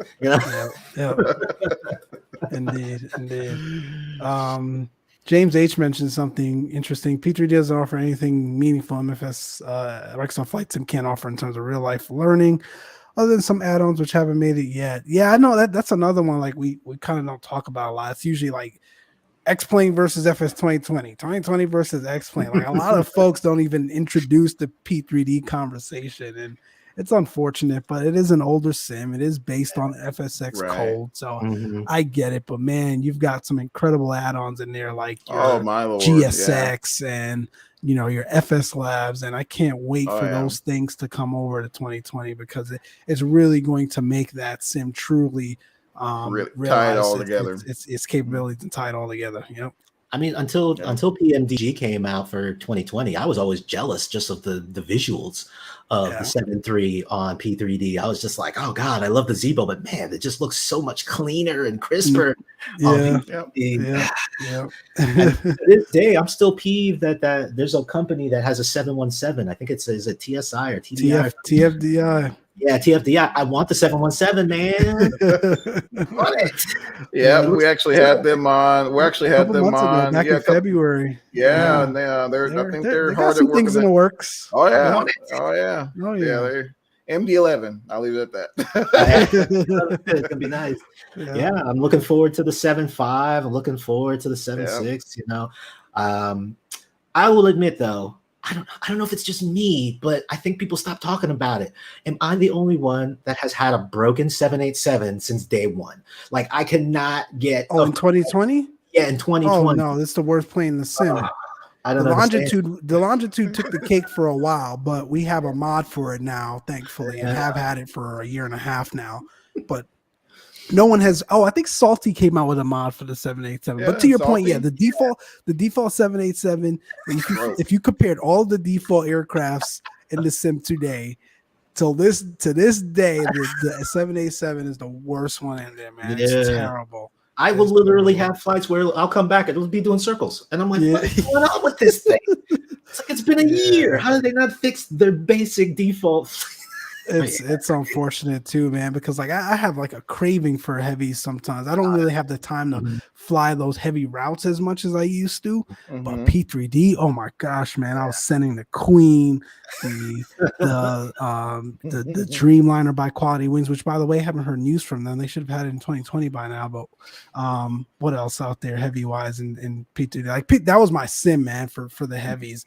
X-Plane, I just never really got into the heavy game because, like, honestly, and I know this is probably controversial what I'm going to say, but the heavies in X-Plane do not compare to the heavies in P3D. They just don't. Like, No, they don't. I'm sorry, they don't. So I've never gotten into the heavies in X-Plane. And then 2020 came out, and I was like, oh, they've got a Dreamliner. This is great. I could fly a heavy in anything other than P3D. And sure enough, that thing has been broken since day one. So I don't know. We'll see. Well, as a FedEx guy, I did a lot of time in the Flight Factor 777 for X-Plane, and a lot of time using the it's not the Salty. What's the other 7.4 mod in X-Plane? Trying to think. Because Salty is 2020, right? Salty's 2020. Yeah, Salty's 2020. Didn't Charlie mention something about that one, Mike? Yeah, it's a real popular mod. I think Charlie flies the Salty. These guys in the chat know what's the 7.4, and not many people fly it, but because I've got the SSG, and the SSG is okay. I find the free mod for the 744 I think is a really good one. I can't remember the name of it. It'll come to me one of these days. And I think the biggest problem was a lot of the heavies, I think, were just like flight sim ports. Like Flight Factor came out with the 7s, the 777, and it's not a terrible plane, but it's just they just abandoned it. They abandoned it. They just never updated it. The 7.6 was another one where it's a nice plane, but it's just been so outdated for such a long time. I still love the 7.5, but it's not a long haul plane. I think the 310 was really Sparky. There we go. Sparky. Shout out Charlie. Sparky's a good one. Sparky, I think, is still just probably one of the best heavies for the 7.4. It makes it so much better. Wow. Yeah, it completely transforms the default 7.4 and it's free. It's amazing. You can't beat that. But the 777, it's not perfect, and you need to mod the heck out of it to get it working. The heck out of it. They didn't even have the wing flex. They had to mod just the wing flex on it. Yeah. So that was a little heartbreaking. And then the A3, the A34, the 310, that kind of brought it back, but I don't even think it's I think the A310 is still only 6 hours or something like that. So I guess that's a long haul. The 300s by any builds, right? Yeah, they did any builds. That one I didn't get to pick up, and I know Charlie and Johnny's gonna they've been telling me for 2 years now to pick up that plane. But based on the based on the streams that I've seen these guys fly and other folks, to me, that's probably the best heavy in X-Plane. That thing looks solid. It is. It's a good one. It's a good one. And it feels like it, man. The feeling is just, I've never been a 300 day in my life, but if I were to imagine one, it would feel like that, just a heavy airplane, Yeah.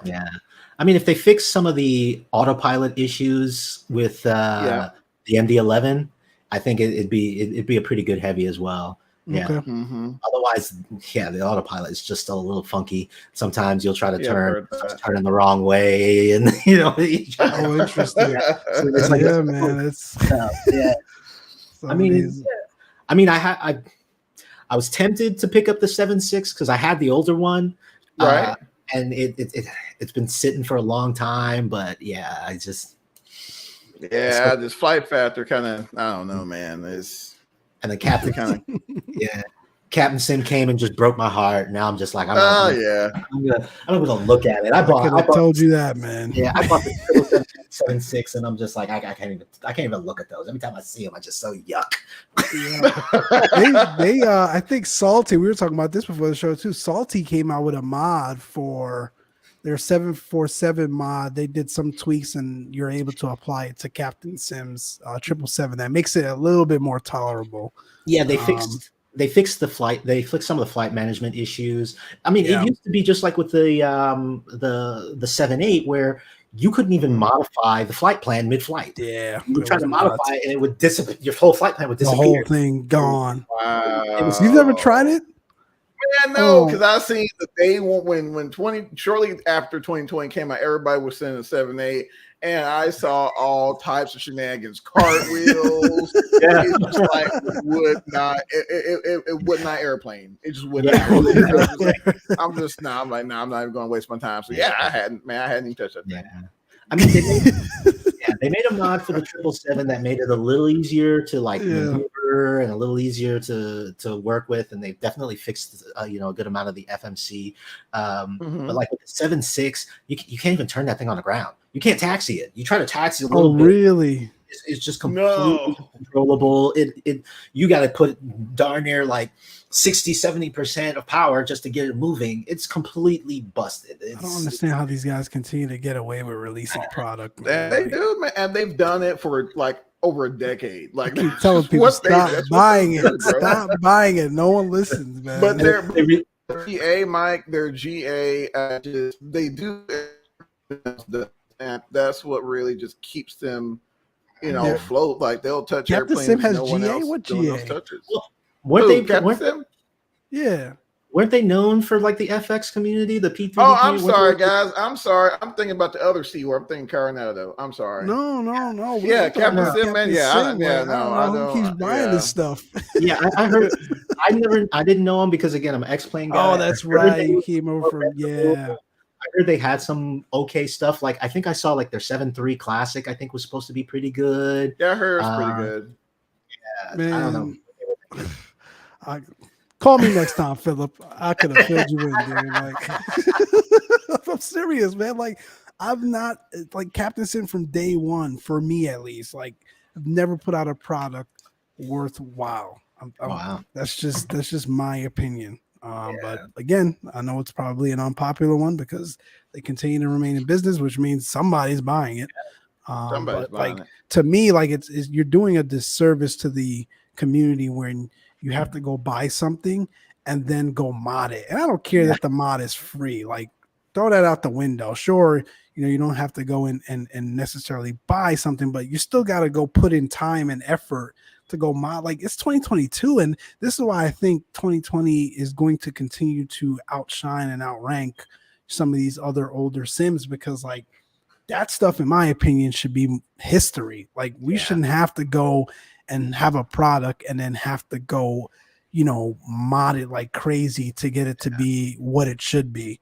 So I think it's unfortunate, and I think we need to, and I say we, meaning, this flight sim community, right? In addition to Microsoft, sort of police that a little bit more, man, and stop, tolerating some of these subpar add-ons and aircrafts that continues to be released to the community. It's unfortunate because not everyone is aware of that. Like we talked about, 2020 has opened the door for new flight simmers and new folks out there just getting their feet wet into the world, and they don't know any better, right? So I think we have a duty as members of the community to really ensure that stuff that is coming out is of quality. I'm not saying everyone needs to go out and spend $80 on a product, but I mean, there's got to be give and take, man. That's just how I look at it.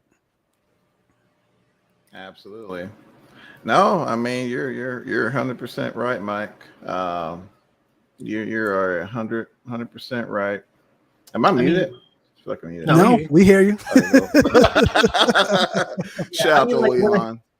When I think of products like PMDG, where when I first when they first came out with the 7.3 on P3D, and I'm like, why are people paying $100 for a plane that on X-Plane they're giving away for free and we love it? It's like one of the backbones of first everyone. Anybody's like, what's the first plane to get? And just like, get the Zebo. Boom. Don't even worry about anything else. Right. Buy other stuff if you want. Get the Zebo. That should be your first. But when I'm like, you know what? I've bought planes that I've paid, $60, $70 for, and I've put in like hundreds of hours. Mm-hmm. It's worth it. Oh yeah, it's worth it.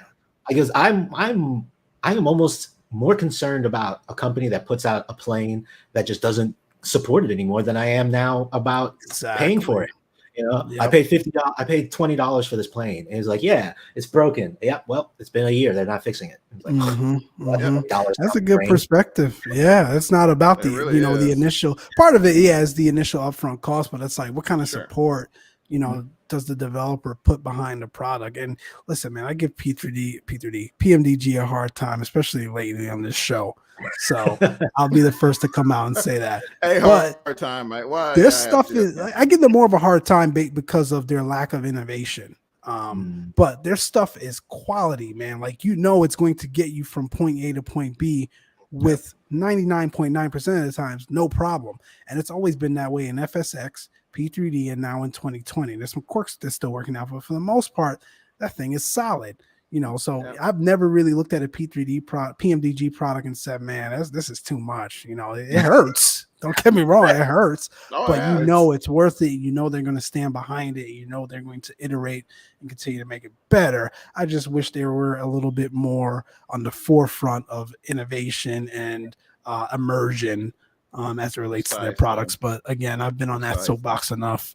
So I mean, like when Hot Start came out with the Challenger, one of the things that bugged me was like the fueling system. You try to fuel that thing, and it almost seems like they intentionally put it in just so you can be like, I need to learn how to put fuel in this damn plane. But that was the purpose. Like that was the intent. And again, it's like it's about like who is their audience. And we talked about this too with Hot Start when they were on the show, and before, like when we were diving into the product. It's like, if they come out with this thing and it's like $80, they're gonna lose half the community. Because, and Greenlight mentioned it in the chat, most of the community, man, they don't want to read 30 pages of documentation and go fly a plane. They just want to hit the start button and go and send it. And now you're telling me forget like start button and go, forget the documentation. In addition to that, I've got to go to the FBO. I've got to go be a dispatcher. I've got to go do a proper workaround, because if I forget a gear pin, it's a wrap. Like, you have to crack the coffee. I've got to go order fuel, but I love it because again, that's that level of immersion that a lot of us in the flight sim industry is looking for. And again, it sort of adds to another avenue or another bar that we should expect some of these other developers to reach for. It's cool. Again, it's not for everyone. Every product isn't for everyone, but at least it's there, and it's like, okay, this is like they're setting a precedent, right? This is something that folks actually enjoy and want to see. So as creators and developers now go out and start brainstorming about products and ideas and even services for flight sim, it's like, all right, we've really got to come correct because they've set the bar here. So high. I think it's great, man. I think it's great. But to your point, it's not for everyone. Yeah. But I'll say Phillip's this, like, I do it every day, man. I don't want to come home and have but I'm sorry. Going back to Hot Start, so they're not done with the 650. They're still Toto's still like it's an ongoing project. And I just watched one of his streams like either last week or week before last. So this thing, as you're flying, it's pulling real world GPS data. And in the event there's an outage in the real world, like if you go to because especially if you're flying internationally, you're not getting GPS reception in war-torn areas. It's just mimicking that. So if you don't have GPS reception in the real world, you don't have GPS reception in the airplane. So you revert back to IRS navigation and the redundancies. But I mean, just to who's thinking? Like that's nuts, man. It's nuts. You guys ever fly up to? Was it Camarillo? Camarillo, they have a regular day where they have outages at like 11 o'clock. You fly in there on any of their approaches. It would be all over the place. It's on the NOTAMs all the time. Yep. It's crazy. I'll have to try that. See if I can get the outage. It's nuts. But then again, to you guys' point, sometimes you get off of work and you're just not trying to deal with all the extra, just kind of want to get up in there and send it, and I can totally understand where you're like, man, I don't feel like dealing with all this or whatnot. But I mean, that's when, for me, that's when I'll let me just go send some GA or something. I mean, there's a lot of LSAs for 2020 that's recently been released that are just phenomenal. So there's all kinds of flavors out there. I was a little worried about the platform at one point in time because it seemed as if the development was a little slow, which I get it because they were getting updates like every other week. But now that the update cycle seems to be a little more predictable, we're starting to see a lot more products out for 2020, almost too much to the point where it's just you got to sift through all the nonsense to get to the really good stuff. Exactly. I got I was at the TB30, what is it called? Yeah, the TV-30, the little twin prop. It's like, or not a twin, Yeah. a single prop. It's like a fighter trainer. Yeah. It's pretty fun. I actually enjoyed it. I took it out the other Nice. day, fly from Long Beach up to Santa Barbara in it, and Right. it was practically fun. I didn't even see it; just kind of popped up. Oh, First, this thing. Oh, yeah. This is nice. I'll hop in, and the first thing I'll do is I'll hit the marketplace. I'll see if there's any new planes, because sometimes, they just pop up out of nowhere. Mm-hmm. And the Like, sales for scenery are pretty good as well. Oh man, scenery has been epic. Like $5, man. Yep. You know, gotta be careful with scenery though. I've had a couple of sceneries that. Yeah. Oh my god. Yeah. Oh, I wow. think like the longest like ORBX Tacoma was like broken all of Seattle area. And Really? so, in 2020, I've never had that. Charlie had that too, man. He had, I forgot what airport it was, but completely jacked up. Knock on wood, I've yet to have a scenery issue in 2020. P3D, rampant. Every day you turn that thing on, something is broken. But yeah, man, I've never had a real scenery issue in 2020. It's interesting. Yeah. Wait a minute, picked up RDU for $9. Oh, dang it, Charlie. Why you have to tell us that, man? Now I gotta fire it up and go ahead. Dang it. Oh man, I might have picked that one up. Yeah, I gotta pick that more one up. I too. need RDU too. Dang it. Yeah. It's fun. It's worth it, Like I said, tons of hours I put in just having fun and enjoying it and going to play. It's like, it's actually so silly because my girl literally the other day was like, before you were flying and simming, what did you do? Because I feel like way more energy and effort into this than anything you did before. And I was like, I could do it all day. I don't know why. I just can't. Man. No, it's true. It's true. I wish I had more time to do it, man. Like, no, it's true. And like, again, I hate to beat a dead horse here, but like it really helps you continue to be proficient, man. Like, like you don't realize it's like you're not actively. Sometimes you're not actively even doing it to be proficient, but like just getting on Pilot Edge or VATSIM and flying around your local area, it just really continues to add to the overall sense of proficiency. It's never going to replace it, and nor should it. But you telling me if you went a month without touching any sort of flying, like real world flight sim, nothing, and you went a month where you didn't go out and actually fly, but you were simming as much as you could, I would rather get in the airplane with that person that was simming as much as they could on Pilot Edge, on VATSIM, doing GA, practicing approaches, whatever, than someone who hadn't touched anything for a month. Again, it's not going to replace it, but like there's a value there that I think, we need to continue to talk about and influence throughout the community because it's awesome. I mean, when I think of how many times I've been on VATSIM or something and I've heard, American 335, why are you turning to the right? Are you not following departure? And they're just like, oh, sorry. And you're just like, come on, man. Because if you're going to be part of the community, you got to hop on it. You got to look at those plates. You gotta look at the charts, man. Just because the plane says you're going to go to the right, you're going to go to the right, Exactly.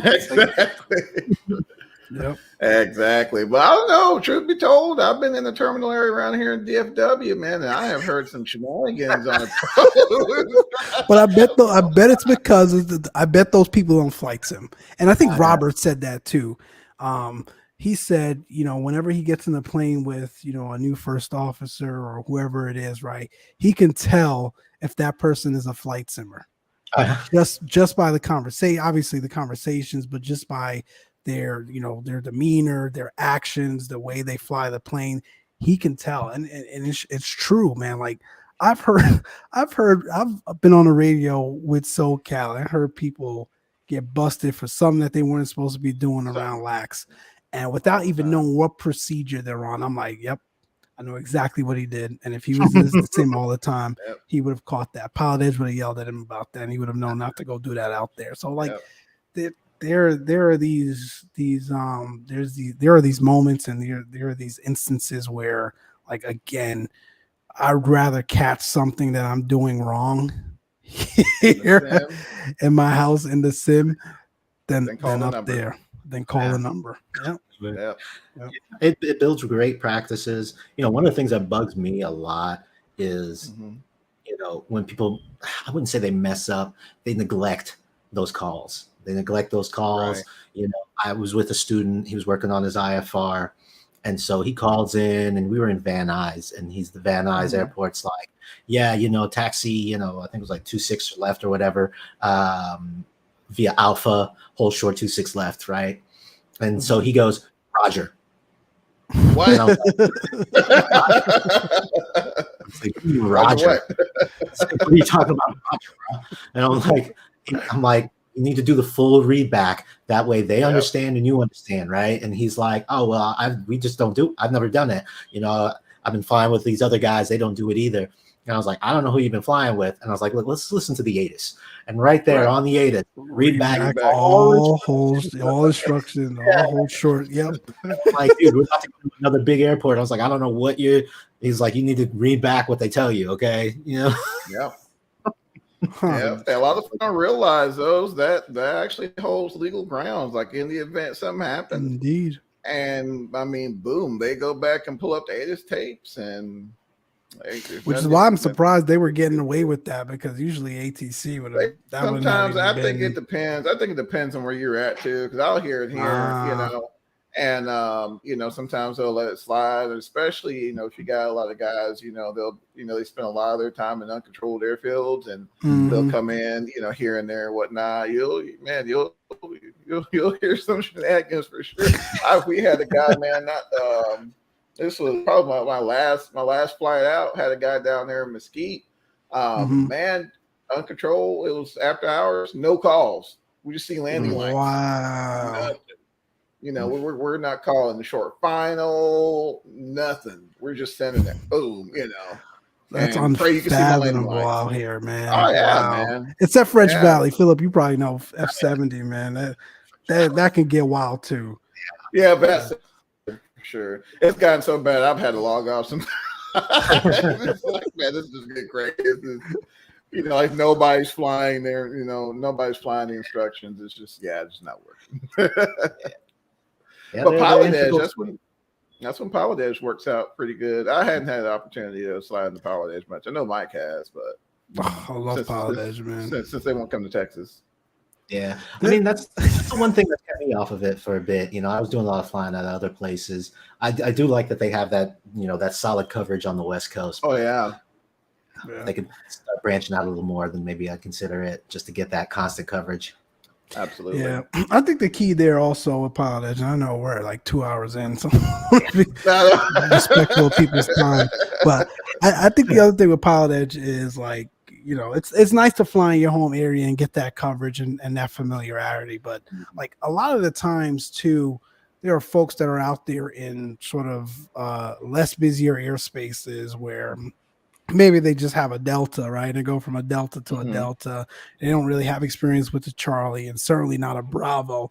I think that's where that added experience comes from in flying over here on the West Coast and with Pilot Edge. Like, if you can do that in one of the most complex airspaces in the country, in the world, you can go back home, right? And be just fine. Like, I think like there's some added benefit to it, even though like for now, their coverage area isn't necessarily in your hometown. So, but I get it. I get it.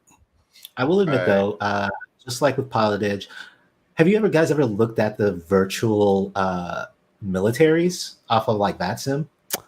No. Oh yeah, I've heard of them though. I hadn't really. I mean, years ago when I had some time, like. That's still a thing. Like there's still I didn't know that was a thing at all. It was a thing.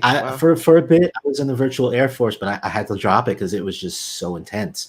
I mean, talk about pushing to the limit. So VATSIM has this whole thing where if you want to be officially recognized as a virtual military, you have to go through their like enhanced training. Right. Right. And so they require each virtual airline to send back a report that each person has done this specific training. And so it was just like some straight up, straight like reference, some straight reference IFR flying. Like we're talking like take off in the airport, get up to 3,000, intercept the 310 radial at the 10 DME, do the and then intercept this. I was like, it was a thing. Like I had to take notes and freaking like practice to do it. But it's kind of crazy because you go through it and you'll hear some guys that'll get on there. I don't think they police it as much. You'll hear some guys will get on there and they're just like, yeah, I'm a F-16 Raptor, whatever, flying from here to here. But they have these operations. So they'll do the operation where they'll fly down to what's that, Antarctica or whatever. And it's like a whole thing. A lot of the guys are like really trained, a good number of them are actual IFR rated pilots, and they do the whole thing. They take it really seriously, surprisingly. And so if you ever look at that. Oh yeah. I flew the C-17 with the virtual Air Force for a bit, and I just had to let it go because they were like, they have regular operations they want you to be part of, regular training you have to do. Like it's no joke commitment. No commitment, yeah. Like I was real surprised. That's more than your two VA flights a month to be returning your VA. Exactly. Oh man. Yeah. Wow. But it's a fun thing if you're looking to knock it up to the next level and you really want to get on it. It's pretty fun to do. Yeah. I know there's some of them, they do the fighter stuff, and that's a whole nother discipline that I haven't been able to get into myself, but I might check out one of these days. Yeah. I had to put DCS down. It's just I ran out of desk. Yeah, it's just too much. I love it, but it's just I just couldn't. Then I went and bought the Apache. I don't know what I was thinking, and it's fun, but then you gotta learn like a whole new time, man. I just and then especially when they're not paying you, and it's like, man, yeah. Yep. But yeah, that's crazy. Man, I think we've broken the CTP record, Mike. Not quite, man. Not quite. I think we were on with Robert once for like 3 hours. So that's right. That's right. We're gonna get one of these days. We're gonna get a panel soon with all you commercial pilots out there, man, and that's gonna go like 5 hours. Just get ready, Phillips. Go ahead and block that time off, man. Because if we get yourself, Robert, and some of these other folks that we've had on, man, we can go all evening. And I think that's what's so excellent about this community and you all's willingness to come on and share your feedback and tips and suggestions and so many other things that to your point 2 hours ago, right, wasn't really available before, and now you can go on YouTube and find all that stuff. And even more now, there are advocates in the community that come on and actually answer questions and provide their perspectives on things, and also, by the way, understand the flight sim community and some of the nuances of that, and then figure out how to finally like tie the two together. That's just amazing, and it's part of why I love doing this podcast and this show and participating like this in the community. It really makes it worthwhile. Absolutely. Yeah. Before you guys get going, there's one thing I always tell people. I say, if you're interested, if you're an avid fan, get involved in the communities. You've got groups for females, you've got groups for young black people, you've got groups for any group that you're part of, and a lot of times you'll find more than enough people who are just like, hey, you've been interested but you haven't had the resources. Come on in, I'll take you up for a flight, or I know this guy might be able to get you a discount on some planes or whatever, a discount on lessons, and it's totally worth it. Absolutely.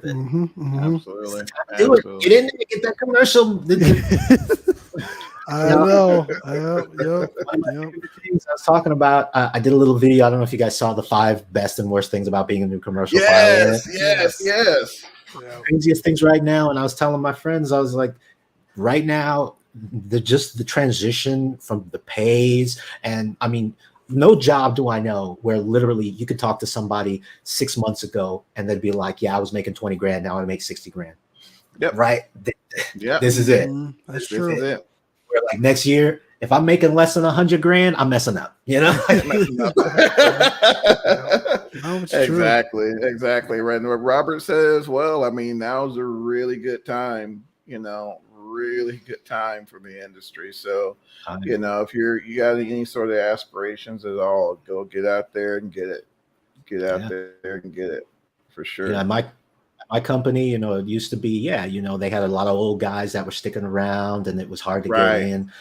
Now they're just like, they're hurting for new guys. There's not a day that, either chief pilot or someone's like, hey, where do you guys go to find jobs? Because we need to post more. We need to get more people in the door. And now, everyone's transitioning so much, unheard of how quickly guys are transitioning from the regionals to main lines to these deals, that they're literally begging us. We got people that just every day, they're just like, hey guys, please just stay at least a year. Just stay at least a year, because they know that dudes are getting their hours, and you got companies like Envoy and Piedmont throwing out like 80 grand. 80 grand, sign-on bonuses. It's crazy just how fast everything transitioned. We had a former director of training at my last job. He had 1,200 hours, had his restricted ATP, and only flew single engine turboprop, but he had his MEI. And so he got picked up by United to teach. And they literally told him, they said, hey, if you'll teach in our sim, 2 years of teaching, we'll put you straight to mainline. And it was just like, wow, that is unheard of. I met dudes that were like, I've been at SkyWest for 7 years and never got a call from United. Exactly. Now dudes like, they can't even stay at SkyWest long enough to build any major that's time. Nuts. That's nuts. Wow.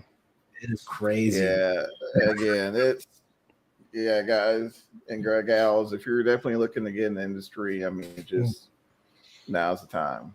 I get little Facebook ads all the time, and I've never since when I started putting up ads on Facebook, I'm like trying to scroll like through it's them. all over, man. All over. You even if you're like worried about your age, you got companies like Plain Sense, which are 135. They have no age restrictions. They're busting out. They're busting out like 90 grand for PC-12 captains now. Wow. I mean, just crazy incentives right now, just to try and get people through the door. I was talking to a guy at NetJets, and he was like, NetJets, and I met him up there in Oakland. We were sitting around waiting that signature, and he was like, dude, I don't even know why you're over there at FedEx. And I was like, what? And he's like, we can't get people fast enough on these private jet companies. He's like, when I started, he was like, he's an older guy. He was like, when I started, I was making like 20 grand as a first officer. He's like, we're trying to get people through the door at like 80, 90 grand right now, just to get them through the door, because we can't hire people fast enough. They're not staying around. We can't keep them. All the old guys are retiring. Young guys aren't coming over, because the airlines are snatching them up so quickly. People up, man. Yeah. It's crazy right now. Insane. Enough people, go fly, man. Keep flying. I mean, that's what we had Big Earn on the show a couple months ago now, and he said the same thing, man. Just keep flying, just keep pushing on. You'll get there. What are you waiting for? I don't know, Charlie. We'll get there eventually. We'll see. We'll see.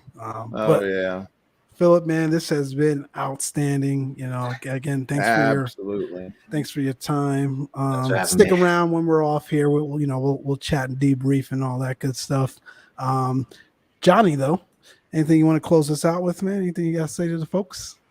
Man, I'm blown away. Like I said, Phillip, I just want to personally thank you for, taking the opportunity to, speak with us in the community. Again, I mean, this